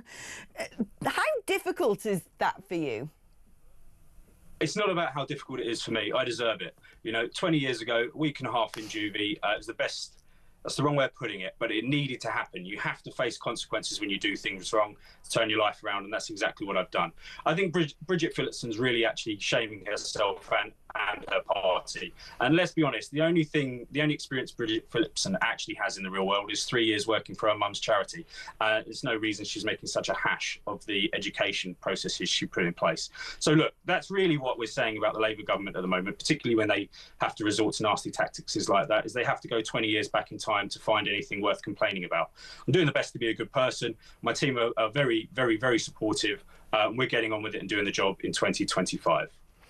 And looking forward, big elections coming up next year for Reform. Do you think it's possible that Reform could find themselves with the First Minister of Wales? Possibly, yeah. All the support is going our way there. And I know one or two Welshmen who are certainly keen to make that happen. But it's just another challenge that we're looking forward to taking on. And before I let you go, James, I mean, what are your plans for the rest of the day? Are you going off to celebrate? I'm going to go and spend a few days with my wife and children. Oh, bless you. Listen, congratulations to Reform UK. A historic day indeed for them. Thank you so much for coming on the programme and answering all of my questions. James McMurdoch, MP for Reform UK, South Basildon and East Thurrock. Right, we're going to take a short break now, but after the break, well, shall we get a reaction from the Labour Party? I think we ought. We've done the Conservatives, we've spoken to the victors Reform. Now to speak to someone on behalf of the party in government. That's coming up after this.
Andrew Jenkins has won this by a country mile, and I think we're going to win a number of county councils. I'm pretty confident we're going to win Lincolnshire County Council, and of course the big news we've just had out just a few minutes ago, you've been touching on the breaking news that we have won the parliamentary seat of Runcorn and Helsby by that narrow margin of 6 votes, but a win is a win, and it's going to be very exciting to welcome Sarah Pochin to Parliament next week.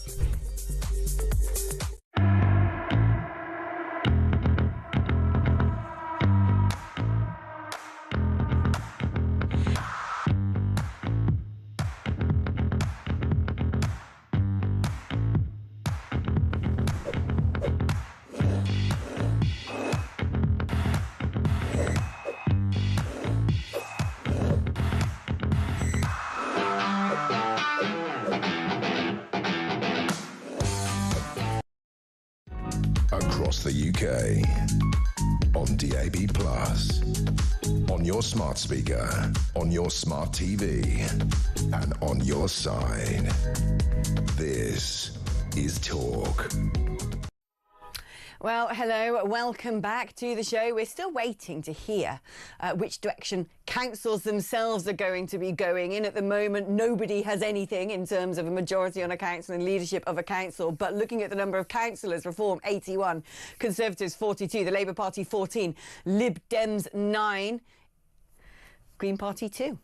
So pretty astonishing results there. I mean, 81 to Reform, next down Conservatives 40. The Labour Party only on 14. They're down at 13 councillors. It's still early days, but of course the Labour Party also lost Runcorn and Helsby, didn't they? Let's do some of your messages and then we're going to get a Labour response after this. Alex, welcome back to the home of common sense, says Alan from Peterborough. Well, thank you very much. The way you were treated on Good Morning Britain this morning was an absolute disgrace. It shows how everyday normal people in this country are being ignored by the three main broadcasters in this country. Keep up your brilliant work. They weren't that bad. They were fun. Did you know they were? Frankly, they were very nice to me, in fact. But I did watch the interview that their reporter did with Nigel and think to myself, well, that's a funny direction of travel you're going down there, my dear. Basically, one of the questions was, I've been out and I've been speaking to people who said they're going to vote Reform and someone said something about Southport and that's your fault. And I'm like, how can Nigel control members of the public? Crazy.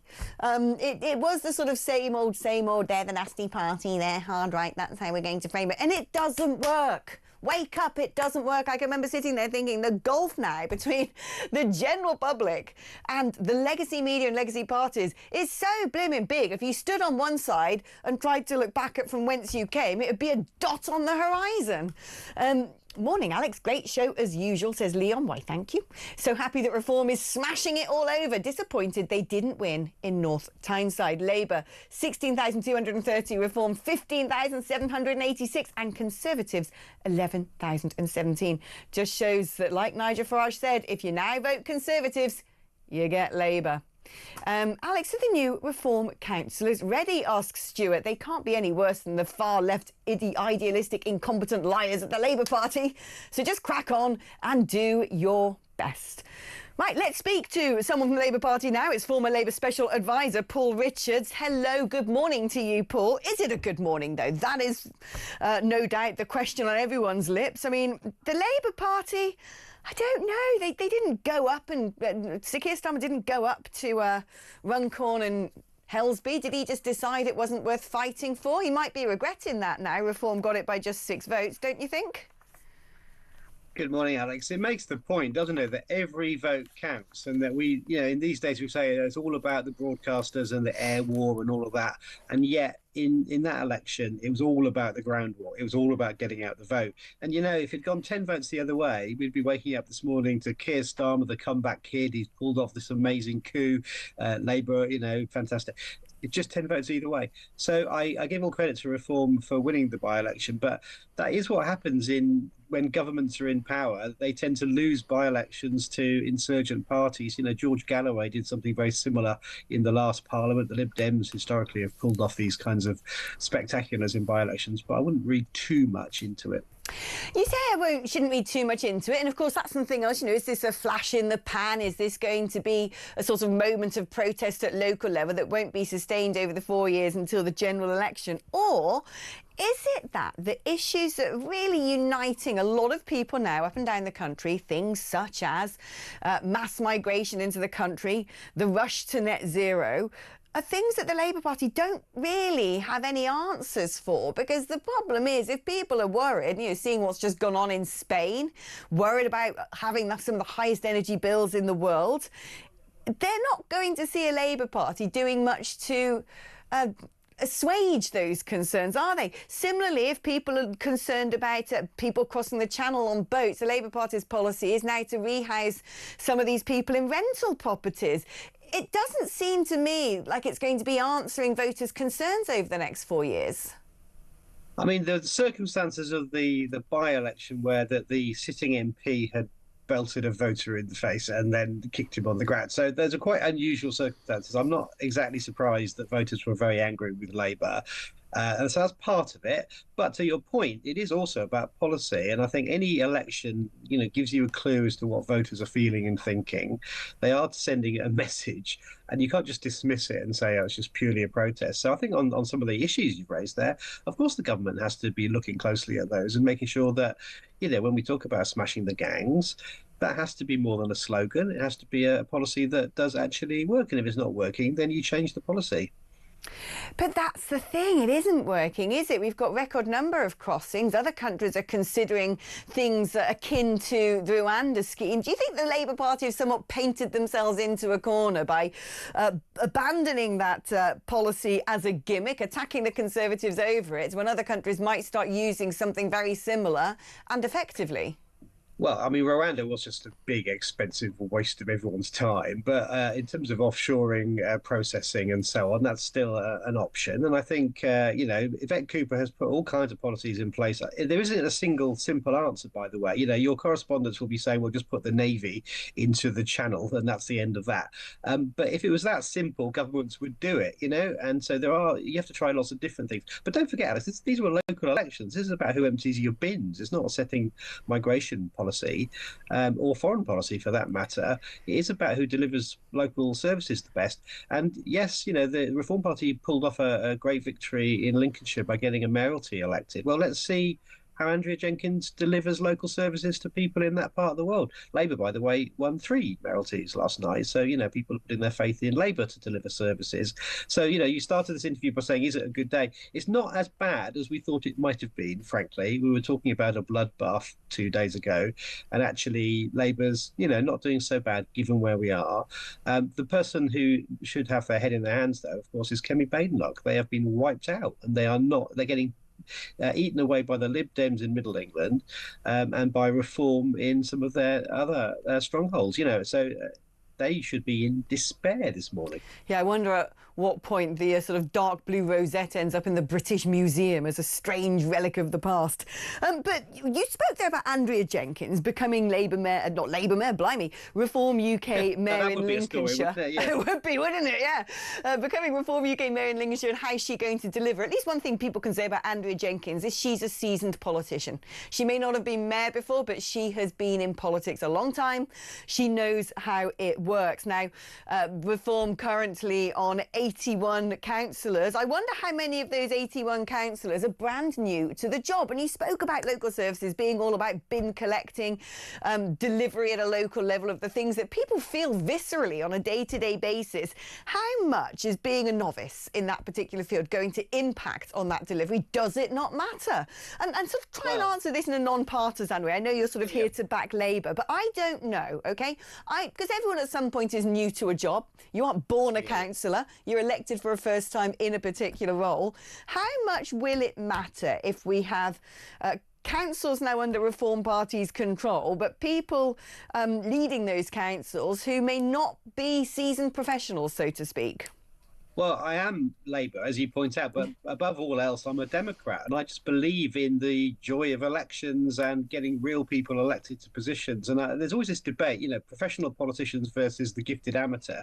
And I think you need a combination of the two, because a new councillor can come in, ask the difficult questions, say, why are we doing it like this? Can we save money over there? Why aren't we listening to this group within the community? And actually shake things up. If you have the same councillors elected year after year after year, they get very cosy. They use the officers in the same way. The officers know what to do to how to play them and, the advice to give them and all that. And it becomes a bit sclerotic. So I think, freshening up is always good. New people coming through. And I mean, thank heavens people want to stand as councillors, because they get expenses for their meetings, but we don't pay them. And it's an awful lot of time. And you talk to anyone who's been a councillor, they'll tell you get a lot of grief, people stopping you in Tesco, complaining about the planning applications and all that. So thank heavens to people of whatever stripe want to do it, because without them the whole system would collapse. Well said, that man, can I just say. I wholeheartedly agree, and lovely sentiments there. Now, I've noticed, actually, there seems to be a sort of unexpected bonhommery between Sir Keir Starmer and Nigel Farage. There was that sort of a viral clip that went out of Keir crossing the floor over to sort of have a quiet conversation with Nigel on the green benches and shake his hand. They seem to be laughing with each other. Recently, in a Prime Minister's questions, he sort of referred to the honourable member for Clacton as being a bit of a ghoul for the Conservative Party. Is that going to last? Or do you think, looking at some of these results today, that all of a sudden the Labour Party are going to go, hey up, reform isn't just a headache for Kemi Badenoch, they're a headache for us? Well, they are a headache for us. I mean, that is true. But I mean, think about, well, Nigel Farage on the personal level is a perfectly nice, clubbable, fun sort of bloke, and he does attract people to him, and he has a sort of certain charisma, doesn't he? I think that's reasonable. So in Parliament, lots of people get on with each other across party divides, which I think surprises people on the outside sometimes. You know, Tony Benn and Enoch Powell were great mates, even though they came from totally different traditions left and right. So there's a bit of that. But also, you know, Labour is rather enjoying the imploding Tory party and the fact that Reform are now seen as the main opposition, and the right is split and rowing. And this constant conversation around should there be a deal, should there be a coalition, should there even be a merger, is great for Labour. But I mean, one might say careful what you wish for, because if Reform does replace the Conservative Party and it becomes a two-horse race, Labour and Reform, some might argue that Nigel Farage can get into those Labour heartlands and reach the places that a Conservative Party could only ever dream of being able to touch, unless perhaps it's that unique circumstance where there's the Brexit issue and Brexit Party standing down, enabling Boris Johnson to sweep up those seats. I mean, Kemi Badenoch probably can't, you know, get the votes from the Labour Party that Nigel Farage can. Yeah, that's a really fair point. And I started by saying we need to listen to the voters on things like migration, on cost of living, on potholes, you know, things that affect people's lives, and not just dismiss a vote for Reform as somebody who, you know, doesn't understand or is, you know, just voting for the wrong motives. You do need to listen to that. And you do have to be careful what you wish for. That's very true. But right now, you know, Labour has a commanding majority. We are holding up in the opinion polls, although it's, you know, very split. Labour is still leading in some of those opinion polls. We didn't get as tonked as badly as we could have done in Runcorn, and certainly we're picking up councillors and councils and mayoralties in the votes last night. So, you know, this Perspectives for Change argument seems to work, and people are sort of, they are disillusioned and angry and all of that. But yeah, we have to be a bit careful to say, well, isn't it fun just watching Reform knock 7 bells out of the Tories, because they are a growing force in our politics.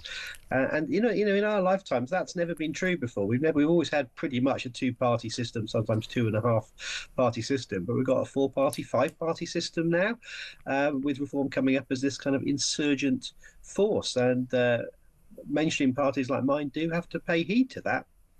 Tonked. I love that. I'm going to nick that. I think there's going to be a whole lot more political tonking in the coming months and years. Paul Richards, former Labour Special Advisor, thank you ever so much.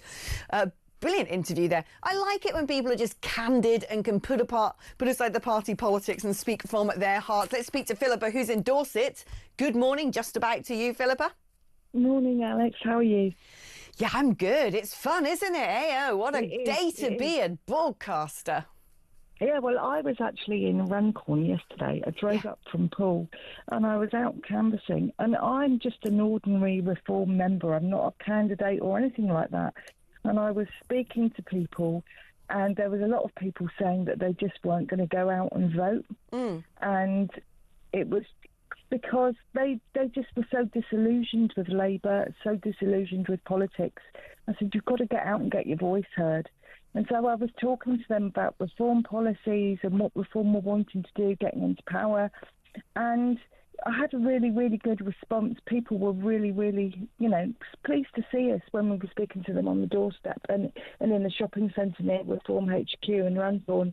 And Reform policies are really easy to find out about. They're on the Reform website. You can always email MPs. You can email Nigel in Parliament as well and find out what the Reform policies are. That's what I actually did, because I'm an ex-Labour voter, and I wanted to find out what he was going to do about the NHS, what he was going to do for the disabled. And, you know, those are issues that are really, really important to me. And it's just really, really clear that Reform are for the NHS. They're not going to privatise it. They're going to keep it free at the point of use for everybody. They're going to support the vulnerable in society. Disabled people aren't weak. They're just vulnerable from attitudes in society. And we need to make sure that we help our elderly as well. So all these things have an effect. Net zero has an effect. The immigration regulations and Labour bringing in all these migrants all the time is having an effect. And this is what people are concerned about on the doorstep, and the cost of living, of course. Philippa, thank you ever so much, and well done for driving all the way from Poole to Runcorn. That's got to be a pretty big schlep, hasn't it? That was Philippa in Dorset. Hey-ho, I've got some breaking news, it seems. The ECB, the England Cricket Board, England and Wales Cricket Board, but they don't put the W in there, do they, has now barred transgender women from competing in all levels of women's cricket with immediate effect. In an update to its transgender regulations, the ECB said only those whose biological sex is female will be able to participate in women and girls cricket. The ECB say transgender women and girls can continue playing in open and mixed cricket categories. The policy change follows a UK Supreme Court ruling. Well, we know all that, don't we? How mental. I still find it mad, absolutely mad, and a red flag to society that a 5-year legal battle had to go all the way up to the highest court in the land just so women could be women, just so we could exist. It's 2025, for crying out loud. We've had to vote for the best part of 100 odd years, and we've had to go to the highest court in the land just to exist. Anyway, good. At least now common sense is prevailing. All these lily-livered weak organisations that couldn't decide on what their policy was. ECB now barring transgender women from women's cricket. The clue's in the title. Women's cricket. Taking a break now, but don't go anywhere. Still got an hour of me to come.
Across the UK, on DAB+, on your smart speaker, on your smart TV, and on your side. This is Talk.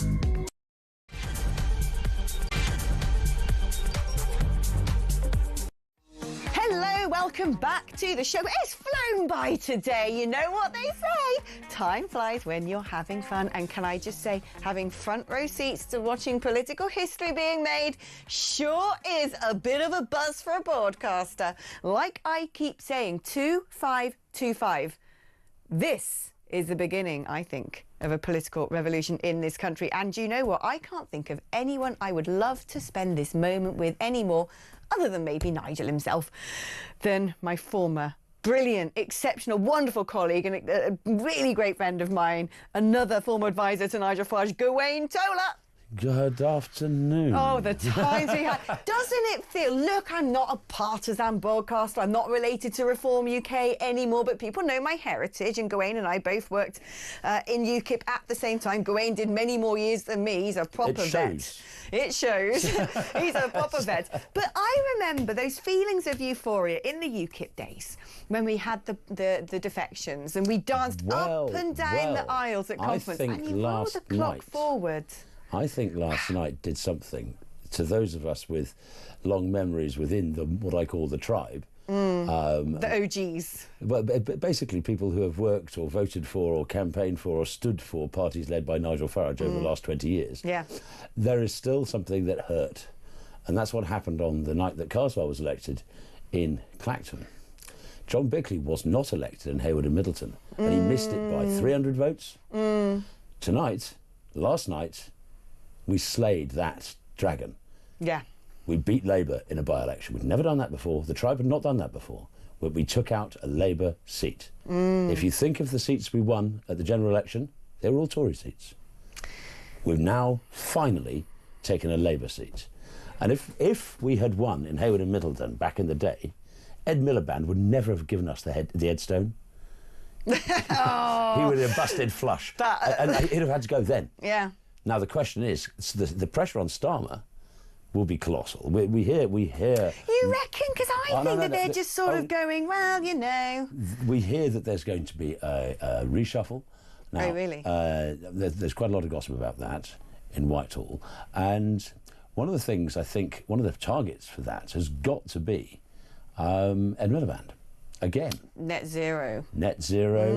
Now, later this afternoon, the Metropolitan Council that is Doncaster will be counting, and the moment of it's now day, it should be night. Counts should take place on the night. I know, right? I don't know what hour of the day it is. It's always like that on an election night. You're sort of like zombie around for the next 24 hours. Reform could well take a plurality of the wards in Doncaster North. And that would be a serious message. Oh, right, you've got Gary Smith of the GMB saying net zero is killing jobs. It is destroying us.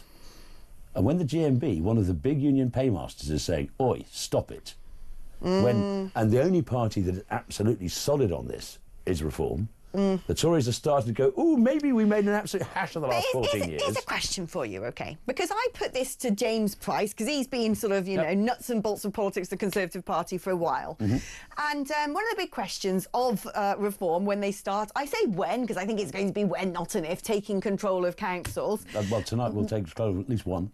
So, and we know that what people are expecting from Reform voters, that those two big issues, the boat people, the asylum claimants, the irregular migrants, the breaker-inners. Can do about that. Right, so this is what I was going to ask you, Greg. This is what I was going to ask. So hold your tongue and let me just put this to you, because it's what I put to James Price, and I said exactly that.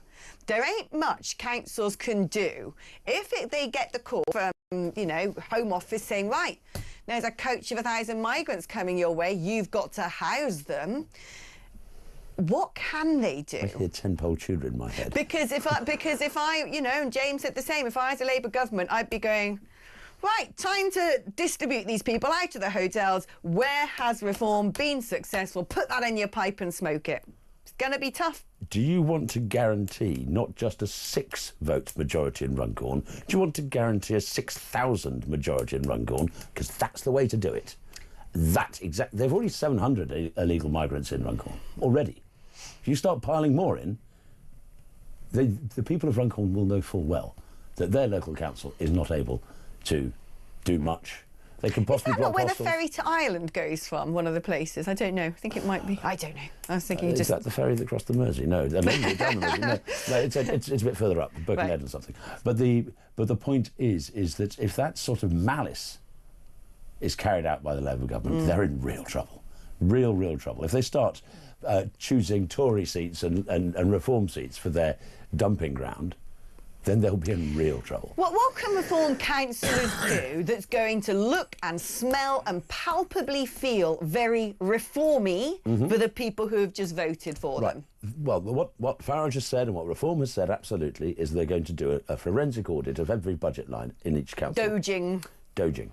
And if they then rip out the diversity officers and the things that reduce productivity, if they demand that people stop working from home and increase productivity, you've got council officials working 3 jobs for 3 different councils. Stop that sort of thing. You've got all these people on wages greater than the Prime Minister. I mean, Keir must be really upset by that. But I think he's got enough in the bank, if I'm honest with you. Lord Ali even nice clothes and all that. You don't even need money in the bank when you've got friends like that. But the point being is that we can go through that. We can look at the net zero boondoggles and the great virtue signalling waffly. Stop painting the council front door in rainbow colours. This sort of malarkey. So it won't be much in the cost. It'll save significant sums, but in the great scheme of things, with the statutory obligations for social care, for welfare that the government has put on councils, that's about 80% of their spending. You've only got so much discretionary spending. And people want, do they count? But is there a risk that, what we find in government, what I've been told by people who have been very senior in government, is that you go with all these ideas and ideologies, and then the muscle of the mechanism, the blob, just gets in your way.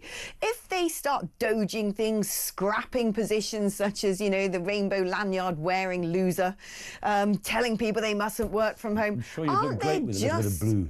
Oh, I'm never going to have one of those mental illness haircuts.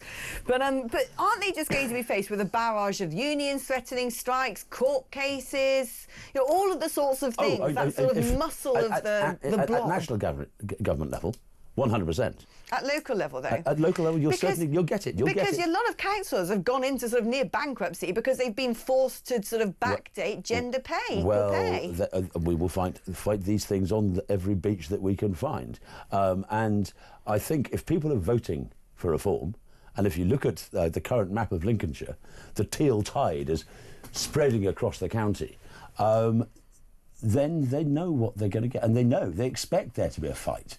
They expect those councillors to have to fight because they've had it up to here, and they will give the back. If the councillors, we are fighting, as long as they let people know what they're doing, as long as they show the opposition they're getting from the blob, that will just empower them, and they will have the support of the electorate to keep on plugging. But we are going to have a lot of reform councillors who have never been councillors before. They're going to have the power, the might, the confidence, the experience, the ability to stand up to some of this stuff. Well, this is something I query, and you may recall, UKIP did well in a European election, Brexit Party did well in a European election, all these things, and then OK, you've made your point now. Now go away, little people, little amateurs. You've got to go away and leave it to us professionals. And the professionals, with all their experience, are ruddy useless. Yeah. So maybe it is time for people with belief, with strong belief, the sheer amount of work put in by these people. I remember. Come in hard. They've got the support of the electorate. Come in hard. And not go, oh no, it's so hard. These nasty council officials and staffers, they won't do what we say. No, you do it. I remember when UKIP ran some local councils, local wards, village, I can't remember what it was. Ramsey in Cambridge. It was Ramsey, and what was his name now? Pete Reeve. That's it, Peter Reeve, who used to be the first one up in the morning, rolling his sleeves up, cleaning the public loose. He saved something like 40,000 a year by doing that. Amazing. Which, and on the parish council level, was a significant amount of money, and he did it himself. And he worked his socks off. So, with that sort of commitment to your local community, with that sort of sheer hard work, people recognise it. He was re-elected 3 times because they recognised that. At one point, he was up to 60% of the vote. Now, in a personal vote. Now, if we have councillors, and I think we do, if you look at the sheer grit and enthusiasm these guys have been showing up and down the country. I mean, there was a by-election in Wales, in Bridgend. We knocked it out of the park. There's one in Exeter, there's one in Essex. Everywhere you look, you're seeing breakthroughs. Hertfordshire, hardly a strong area for us, you'd imagine. But what you're seeing is sheer hard work, and if they continue to translate that hard work into their council duties, I think they will have the support of the public. And if they come across roadblocks of the sort of regional blob or county blob, not just the national blob, I think they will have the support of their electorate to keep on trucking and keep on pushing and demanding greater efficiencies and demanding better work. Because in the end, what's a council for? It doesn't serve the officials. It doesn't serve the officers. It doesn't serve the councillors. It's there for one thing only, and that is to serve the electorate. Now, Starmer was asked, "Are you a coward?" after the Runcorn loss. And he replied, "The results are disappointing." Well, and I could stand here and say to you, opposition parties always do well in by-elections like this. It was very close in Runcorn, etc., etc. But what I want to say to you is my response is we get it. And we were elected in last year to bring about change. That's what people desperately want. We've started that work. NHS waiting lists are down. Wages are up more than prices. The message, I think, from these results is go further, go faster. He didn't even bother visiting Runcorn, did he? I get the impression there's something funny going on with the Labour Party. He might have, actually, would have probably won by 1,000. But there's something funny going on with the Labour Party because they're still regarding, as far as I can tell, still regarding reform as the Conservative Party's problem. Do you not think? Oh, I think that's... Well, not all of them. Morgan McSweeney, the Chief of Staff in Number 10, I think he gets it. He gets it far more. But the problem is the Labour Party is a party of public sector unions and university towns these days. That is its base. That is its core. The people of Runcorn aren't its base anymore. The people of Staffordshire, the people of Lichfield and Tamworth that voted for Labour. In Northumbria, we knocked Labour out of Blythe. That is its stronghold in Northumberland. They hold all 4 Westminster seats in Northumberland. The Tories did keep the larger number of their rural seats in Northumberland, but the old Labour areas, it's reform. And though we may be an existential threat to the Tories because something has to give, and it looks like the Tory party is... Is it? Then we are certainly an electoral threat. And I think what we are, and you were suggesting at the beginning of the programme, I think what we're looking at is possibly, and we've been talking about it for a while, but possibly we really are looking at a fundamental realignment. It's like the poles of the earth are just about to flip. And that is extraordinary. It does feel to me, look, we've been in this game for 20 years and we've seen the ups and the downs, the trials, the tribulations, but it does feel to me in my waters that today is very significant. This isn't a flash in the pan. Before today, Reform had a bit of a tough time from within its own quarters. We had Rupert Lowe Gate and everything attached to that, although I think, Nigel might be thinking Hoopert Lowe today because it doesn't seem to have impacted too much on the fantastic results that Reform are enjoying. They've also received a lot of, pain and anguish from people who didn't get through vetting. Branch chairmen who were told, sorry, you haven't made the mark. We have a mutual friend in Wiltshire. We do, indeed. And it's something that I think you and I can sympathise with. The other argument is you're not being right-wing enough. You're not being a vanguard for the things that matter. The Overton window shifted. We want you to lead from the front. But the argument might be made that, so first of all, clearly the strategy has worked. But when it comes to the vetting, you and I both know the sort of attention, the sort of audit that happens to, well, I was going to say UKIP, Brexit Party reform, all one, let's say, candidates and councillors that other parties just don't have. The level of scrutiny is intense. And Nigel's clearly turned around and said, I've got to do everything I can to protect us. And in some cases, I think it has gone over the top, without a shadow of doubt. I do feel in certain cases, people have been vetted and you scratch your head and think, why? But the bottom line is that is what it is absolutely essential. And politics is war in a peaceful way. In any war, there are casualties. And in every war, there's blue-on-blue casualties. And I think in certain cases, it's just it's not nice. Politics is a grim old game. It's just politics. And I can think of one person who was, at 16, they and a mate, one is a Sunderland fan and one is a Newcastle fan, were rude to each other on social media, as you would expect from a Sunderland fan and a Newcastle fan. Scroll forward 14 years later, one of them is a professor at Durham University. He failed the vet because of what he said to his mates 14 years earlier. I mean, this is the thing. Surely under those sorts of stringent measures, Nigel himself wouldn't pass the party's vetting. Why do you think I haven't stood for many years? Oh, well, you wouldn't pass any vetting. Absolutely no chance. No chance I'd pass a vet. But Nigel is a known. Everything that's ever going to come out about Nigel has come out about Nigel, and it doesn't seem to. I wouldn't say it's Teflon. It's a little bit scratchier than that, but he's gone through it. Let's talk about Rupert Lowe, who, by all accounts, he might not have passed vetting based upon some of his sort of comments about mass deportations.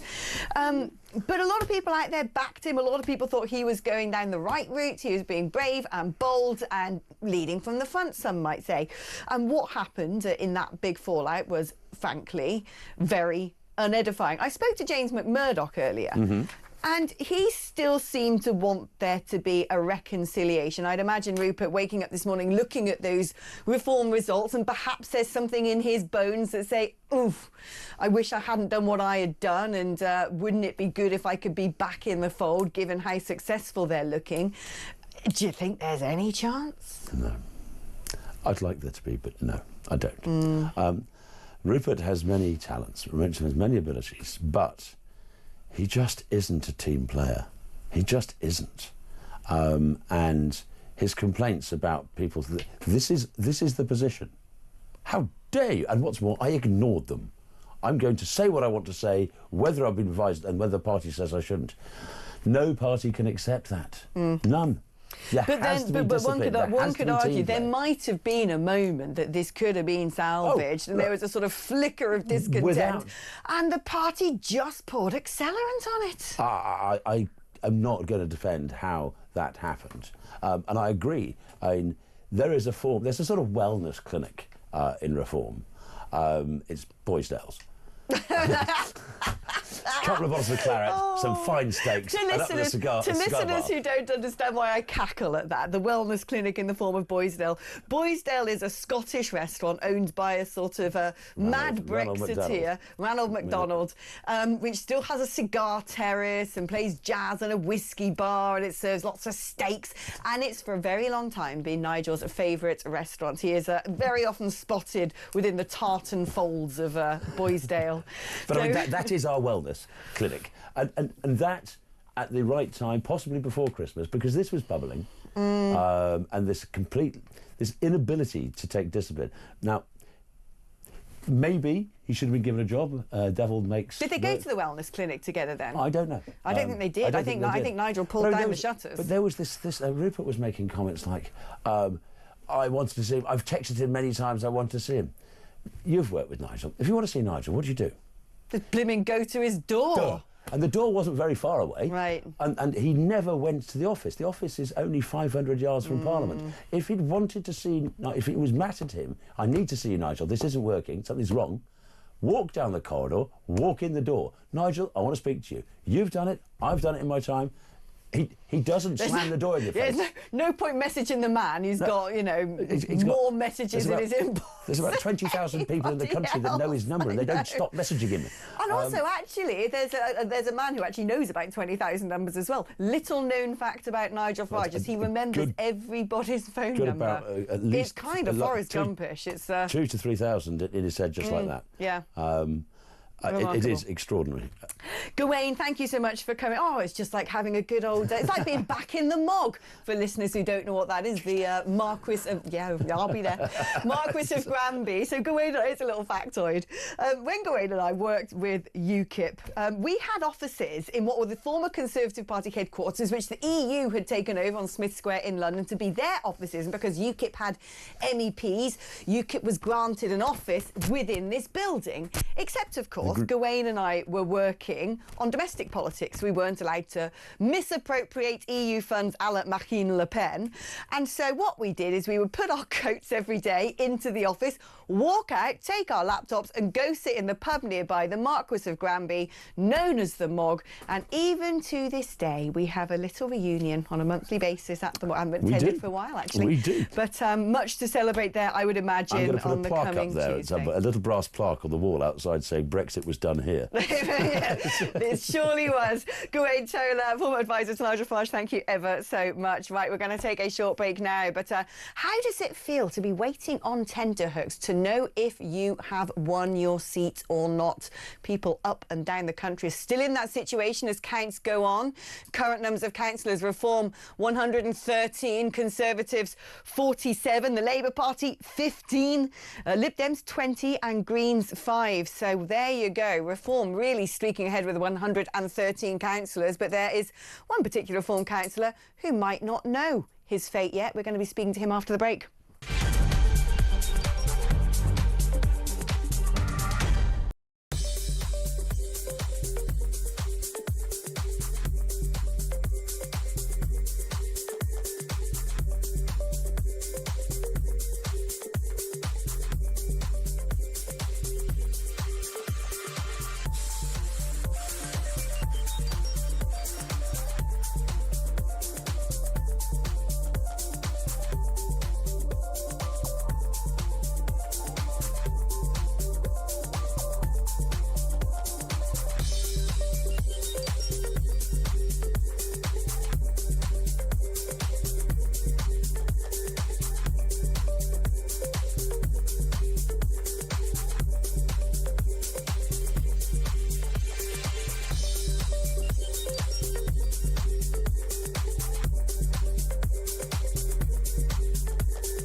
On paper, look like a small margin.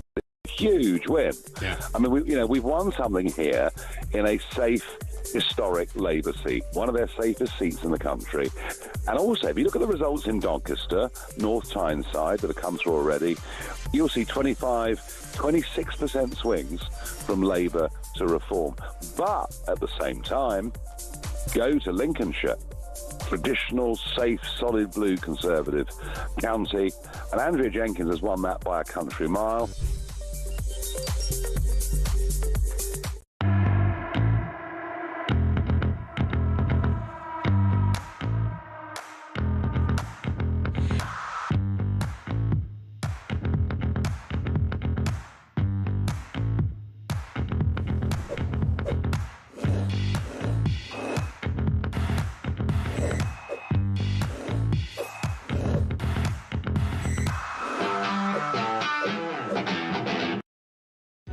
Across the UK, on DAB+, on your smart speaker, on your smart TV, and on your side. This is Talk. Hello, welcome back. Now, what's it like to be waiting to know your fate after all of that campaigning, door knocking, leafleting, standing in the miserable rain at a stall, trying to convince people that it's worthwhile going out and voting for you, and then you're left with that interminable period where you just don't know what's going to happen. Let's speak to somebody who right now is in political limbo. It's Joseph Robertson, who's a Reform UK councillor candidate for Market Drayton, I believe. Joseph, correct me if I am wrong. How are you doing? What's the wait like?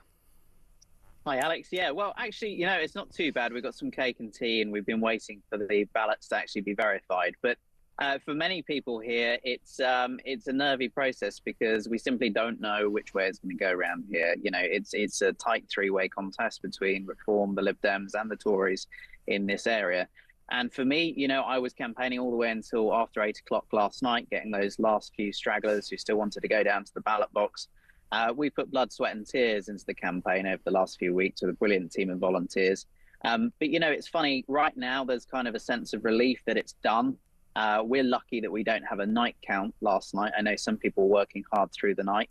So we've had some chance to reflect. But yeah, the tension is beginning to build. You know, it's a tight race in my part, and we hope that we've crossed the line. I mean, on the other side of this, if you win, you've then got a brand new job you've never had before. How much does that worry you? Do you think if you do get there and become a councillor, you're going to be able to hit the ground running and know what you're doing? Or is that going to be a big old learning curve? Well, as you know, Alex, I've seen politics from the other side for a long, long time working as an advisor. And this time I was actually running. So, you know, it's a different feeling. And totally, I am a political newbie all over again, you know, for the first time in many years, because you actually feel the weight of responsibility if you do get in. I know all these people. This is the area I grew up in. You know, I've known it for 20 years. And suddenly you could be elected to represent them. So, yeah, there is a trepidation almost of actually winning and then thinking, OK, now there is another job. You know, I've taken time off my business already to come and fight this campaign. And it could be that I now have to invest all my time into my local area, thinking about what we can do to get the job done. But with Reform, it feels like there's kind of a point to that. Now, I'm going to ask Gawain Toler a question, who's sitting here with me. He can't hear you, Joseph, because he doesn't have an earpiece. But you just said something that Gawain, I think, has a different position on, which is you were saying, Joseph was saying, Gawain, that he's lucky that he didn't have a night count. You, however, are a citizen for the night count. Absolutely. I think politics loses a great deal from losing that. Most people, it may be great for Joseph that he's been able to do something else, but most people they vote, they're interested, but today they're picking up their children from school, they're doing other things, it's past.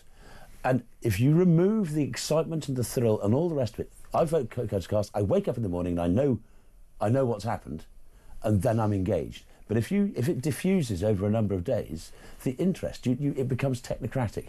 All these counts now take place. I mean, I was interested in the Runcorn count. Took place in a different constituency because they wanted to find a hall with breeze blocks to do it in. And they could have done it in Runcorn Town Hall. They could have made it visceral and much more part of the community, and making politics relevant to people, making it exciting, make it part of who they are. And this sort of technocratic, push it back, oh, it's better for the council leader, it's better for the timing. Just have to, no, get on, do it. They're just lucky to have blimmin' elections, considering most of them were cancelled. Well, can you imagine what happened in Essex, given what Essex and Norfolk and Suffolk? I know. Well, exactly. There would have been many more gains for Reform. Joseph, before we let you go, do you know when your results might be due in? Well, first of all, the reason why I'm happy really is because I had particularly bad sunburn for the last few days. So I got a night off to actually go and lick my wounds rather than go straight into the count.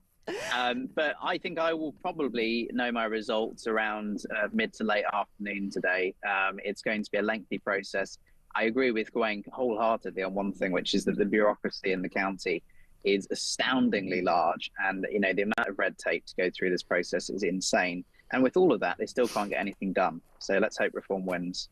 Good luck to you, Joseph. May I say good luck to anybody of any particular colour rosette, because it's a big thing to actually put your money where your mouth is and stand for local election. Doesn't have the glory necessarily of being the MP who gets all the sort of minor celebrity status and the perks. It's proper dedication to one's area, frankly, standing locally. So good luck to you, Joseph, and I mean that from the bottom of my heart. Right, we're going to take a short break now, but when I come back, we're going to be discussing with Richard Powerside, a former Labour Party official, about where this now leaves Labour, where it leaves Sir Keir Starmer. Are they just going to dig their heels in and say, nothing to see here, it's OK, we've still got 4 years to manage this, Reform's only a problem to the Conservative Party? Or are there going to be a few cold sweats in Labour Party headquarters and a few people who might find them called into the headmaster's office and summarily dismissed from their roles? We'll be getting all the gossip on that after this.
across the UK, on DAB+, on your smart speaker, on your smart TV, and on your side.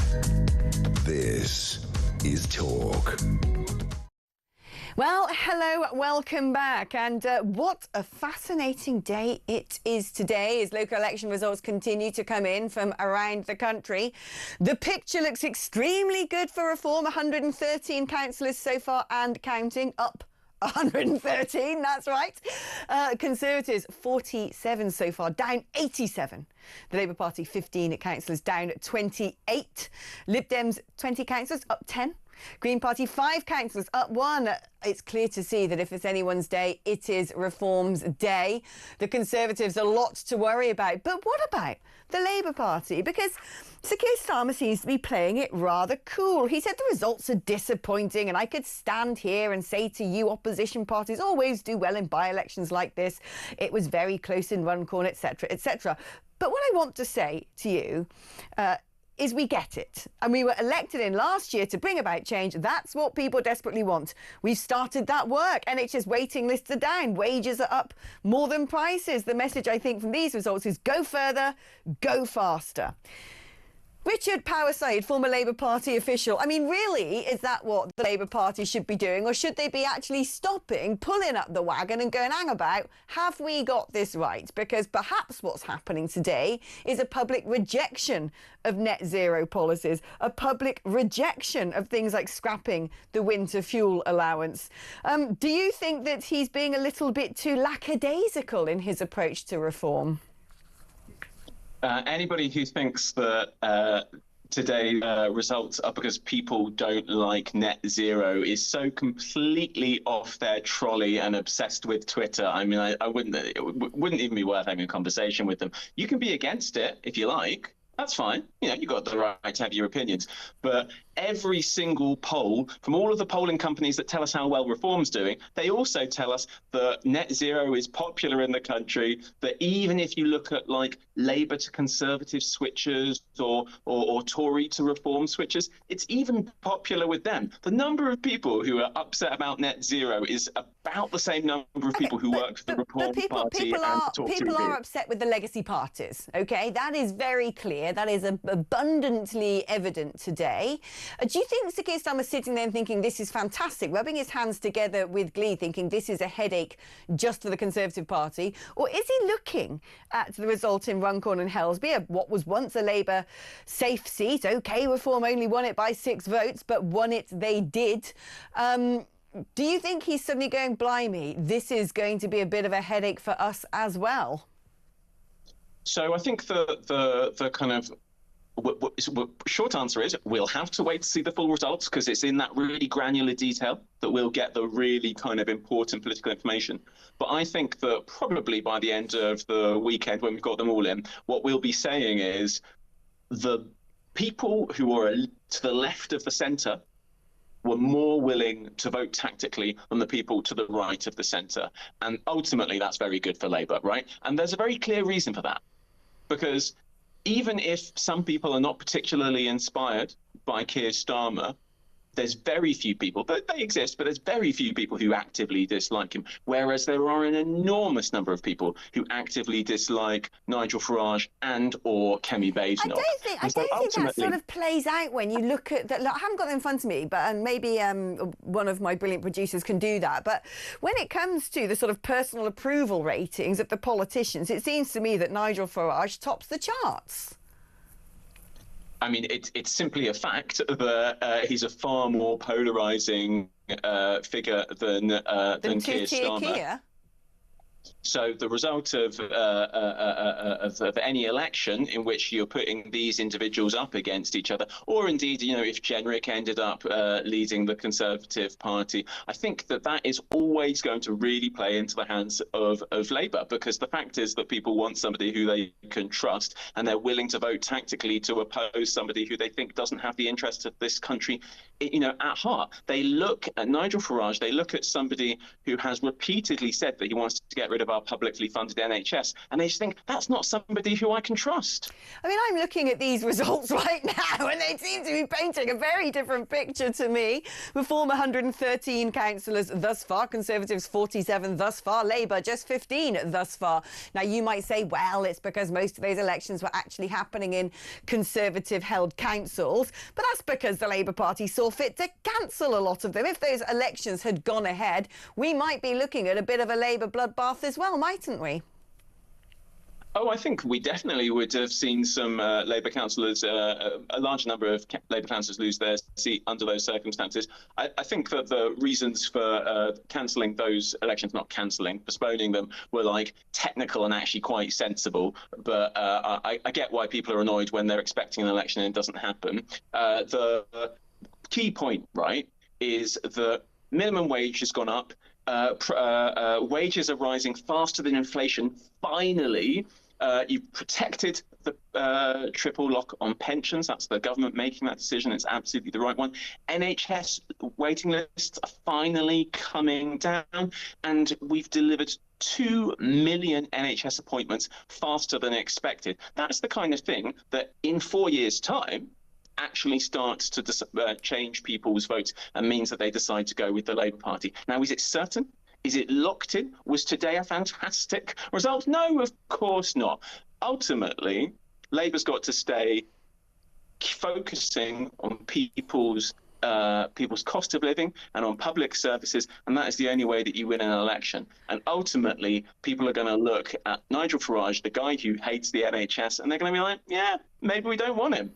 Well, they don't seem to be saying that today. In fact, the latest from on the ground is Reform UK have just taken the final votes they need to claim control of Staffordshire County Council. So one council has now declared, and guess what? They have gone Reform. There are still more results to announce, but they now have 34 council seats on that council. They needed 32 to take control. I mean, this is a pretty historic day for Reform, that's for sure. Now, normally, yes, incumbent governments don't do well, you know, in the midterms, but this is not even a year into his tenure in number 10.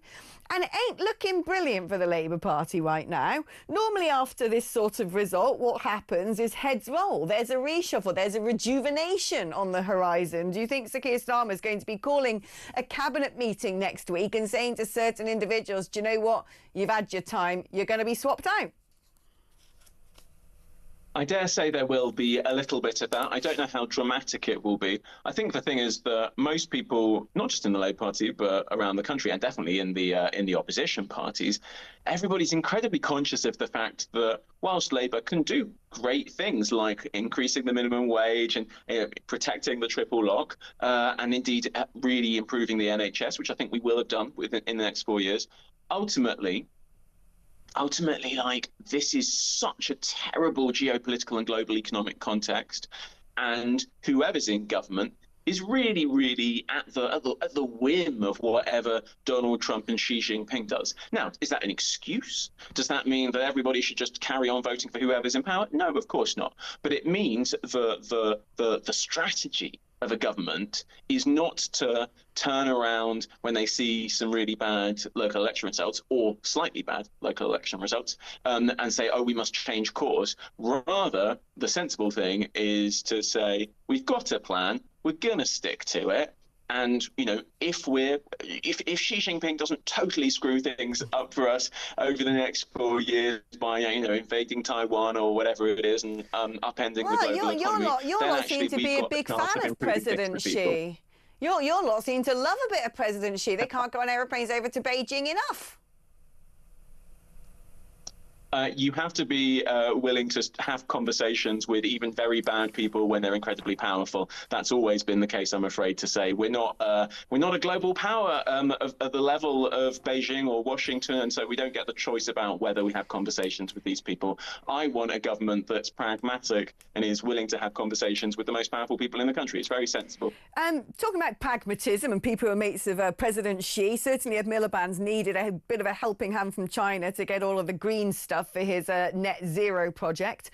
If Doncaster happens to see a bit of a hemorrhage of Labour councillors later on today, could we see Ed Miliband following them out? You mean out of the cabinet? No, Yes. I don't think so, because I think Keir Starmer knows perfectly well that if you're going to protect British bill payers, energy bill payers, from Vladimir Putin and whatever he wants to do to our energy bills, to our gas bills in particular, then you've got to make sure that you build clean energy, homegrown here in the UK. That means creating jobs here in the UK, it means protecting our kids from pollution, and it means creating the investment and the jobs of the future right here, right now, whilst protecting us from Vladimir Putin. Unfortunately, that's not what Kemi Badenoch and Nigel Farage want us to do. For some reason, they think it's okay for us to be vulnerable to Vladimir Putin's manipulation of our energy bills. I'm really glad that Starmer and indeed Ed Miliband think they're wrong. Yeah, I'm not sure many people paying those energy bills will agree with you there. But before I let you go, Richard, what is your take home then? You're looking at these results as they come in. Yes, the fat lady hasn't sung just yet, if you can still say that in this day and age. But is it a case of just caution? We can get this back, or is this looking pretty ominous for you and for the Labour Party? Well, I think you're wrong to talk about what Labour's doing as caution. I think sticking the course, saying that you've got a plan and you're going to stick to it, and that's how you're going to bring down NHS waiting times even faster than you already have. You're going to bring wages up even faster than you already have. I think that's a very sensible thing to do, but I wouldn't exactly say it's cautious. Labour's done some pretty radical stuff. You know what? Putting taxes up on the super rich was a difficult decision to make, but I think it was the morally right one. Saying to people that yeah, you know, we're going to radically change our energy system so that we've got clean, homegrown energy and we're not dependent on gas from an international market that Vladimir Putin can manipulate. That's a radical decision. It was a very different one to the previous Conservative government. It's paying off already, and it's going to carry on paying off. But I don't think that's cautious. Yeah, I'm not sure we've really decoupled from the wholesale energy market when it comes to our bills, Richard. Thank you so much for your time and for your company. Taxing the rich as well, what, like farmers, hospices and charities under employers' national insurance? I don't know. I'm not really sure Labour get it. OK, right, we're going to take a short break now. When I come back, I'm going to be joined by the one and only Mr. Kevin O'Sullivan. That's after this.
On paper look like a small margin, but it's a huge win. Yeah. I mean, we've won something here in a safe, historic Labour seat, one of their safest seats in the country. And also, if you look at the results in Doncaster, North Tyneside that have come through already, you'll see 26% swings from Labour to Reform. But at the same time, go to Lincolnshire, traditional, safe, solid blue Conservative county, and Andrea Jenkins has won that by a country mile.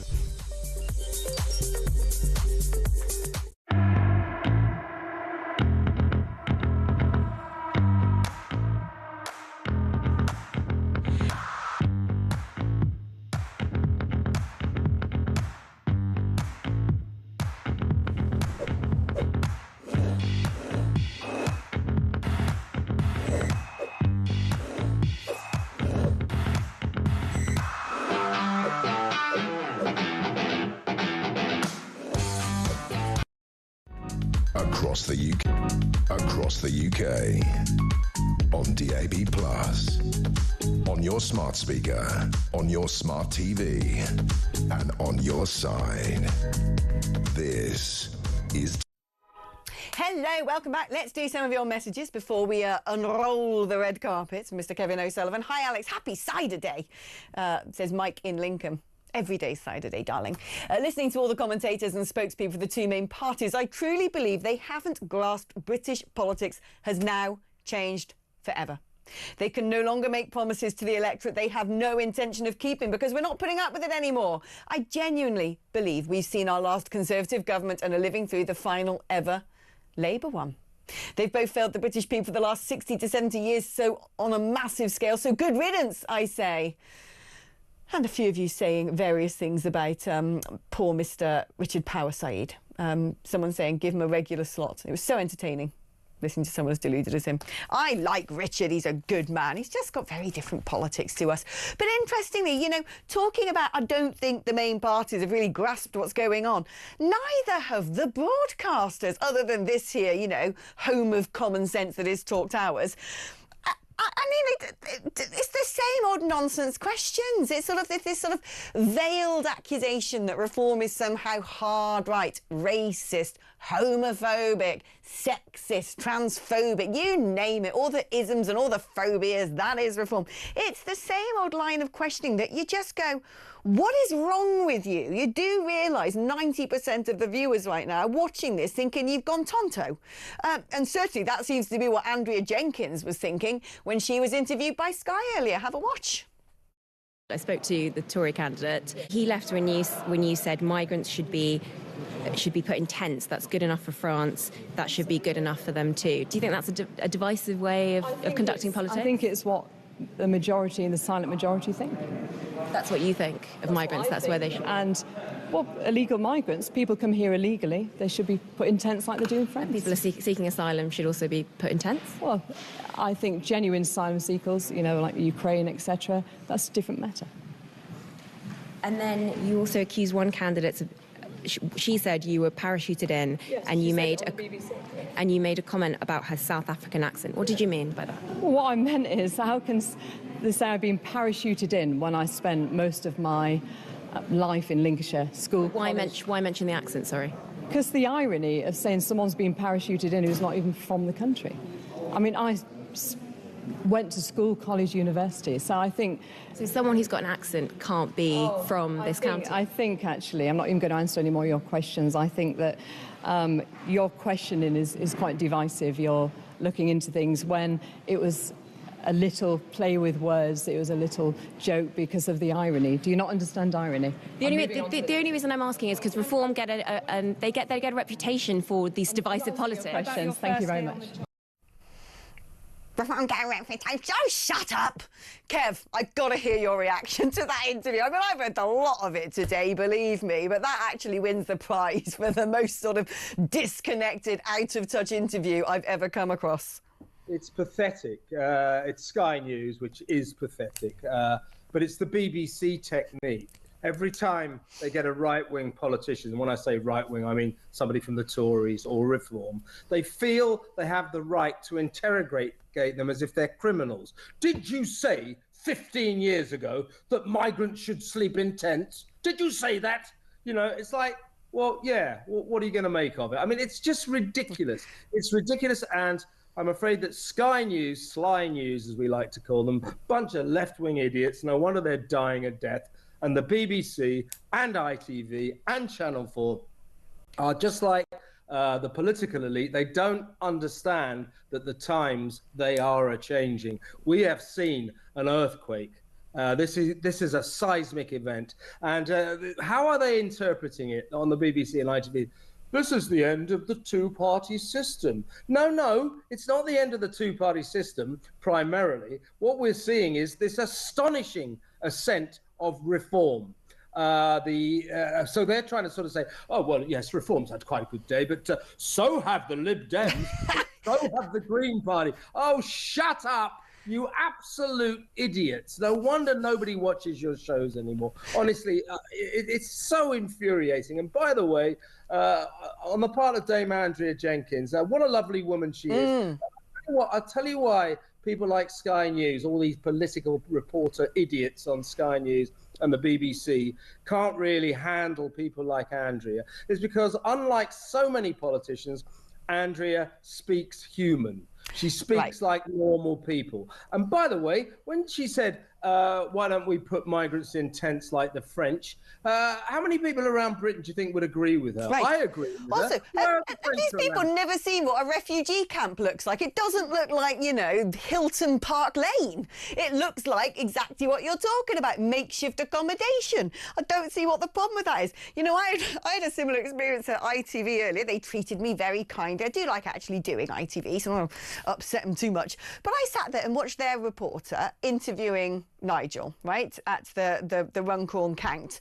First of all, they were trying to say, oh, well, he was circling the area and he was only going to come in if they had won. No, he wasn't. I know Nigel. He ain't going to go and sit in a rubbish leisure centre for 2 hours where there's no wine. He's got better things to do with his life than just be sitting in a count waiting interminably. I've been to plenty of counts with him. And believe you me, he goes when the result is going to be called. Otherwise, it's just endless tedium when he could be doing other things. So this idea that he was too scared to go in case they didn't win is for the birds. He went up there. He didn't go all the way to Runcorn to then not go to that count. They invent stuff because it suits their narrative. And I looked at this woman doing the interview and she kept saying, I spoke to someone on the street earlier who said they were going to vote reform. And they said, no, about the Southport killer being an immigrant and he wasn't an immigrant and that's your fault, isn't it? And I just like, what? I'm like, what? You just don't, these people aren't even representatives of reform. They're just humans on the street. And they came back to me on air and I just said, that was one of the most daft interviews I've ever heard. Might have upset them a bit there. It really is. And by the way, talking of people who are too scared to go to Runcorn, I give you the Prime Minister, Keir Starmer, whose decision not to visit that key constituency probably lost Labour the election. You know, 6 votes. If the Prime Minister had gone there, it may have changed that situation. And I would imagine that at number 10 Downing Street, yet more questions are being asked of this hopeless leader of ours. Something has happened today, Alex, and the media and the political elite are struggling to catch up. I mean, I was listening to Richard Power Said, lovely guy. He said, well, the thing is that nobody really dislikes Keir Starmer, but lots of people dislike Nigel Farage. What a load of total inversion of the truth. I have never met anyone who actually likes Keir Starmer. He is entirely unlikable. Everybody hates Keir Starmer. Do not delude yourself. Also, I heard another guy, a Labour guy on your show earlier, talking about these results we're watching unfolding before, these stunning, seismic results unfolding before our very eyes. He said to you, I wouldn't read too much into it. But this is it. But I was thinking this the other day, this is actually Reform's secret weapon, isn't it? The fact that nobody out there in the legacy parties or the legacy media, even now, they don't get it. The Labour Party are banging on about, yeah, we're just going to go harder and faster with all the things that people... No! It is about net zero. It is about mass migration. These are the things that's on the voters' minds. You're not doing anything about it. And they still don't get it. And that's just going to keep playing into Reform's hands, isn't it? Exactly right. And what we're seeing is the Trump effect. As in America, where the people said, we are not going to be pushed around and bullied by liberal politicians anymore, telling us we'll be doing this because it's for your good. Even though you don't like it, we're going to do it. Well, we have a thing called democracy. And in the end, the people will vote for what they want. Reform, I'm afraid, stand for what most people in this country want. That Labour stands for what most people in this country do not want, and the Conservatives have completely forgotten what the hell they're meant to be. This is not the end of the two-party system. Primarily, that is not the story here. The story is the rise and rise of reform. And I'll tell you something personally, I've never put too much store about all this talk about, oh, Nigel Farage is preparing to be the next Prime Minister. Today, I've changed my mind. I think you might be right there, Kev. I think 2525 is a day that could well go down in history. Kevin O'Sullivan, thank you very much. What are you laughing at, sniggering behind the glasses? Because you don't like my 2525 thing. My producers are like burst into hysterics when I said 2525. I think that's catchy, don't you, Ian Collins? Do you know what? I was listening this morning. Never missed the beginning of the show, of course. Only the beginning. So I was lit, and I heard you go 2525, and I sat there going 2525. Oh yeah, I like it. Thank you. See, Ian likes it. Remember where you were on 2525. Yeah, exactly. Beginning of the revolution. What are you going to be talking about? I guess I know already. Yeah, exactly. Yeah, bluebells are out in force at the moment, and the countryside, which is racist, as you know, the countryside is.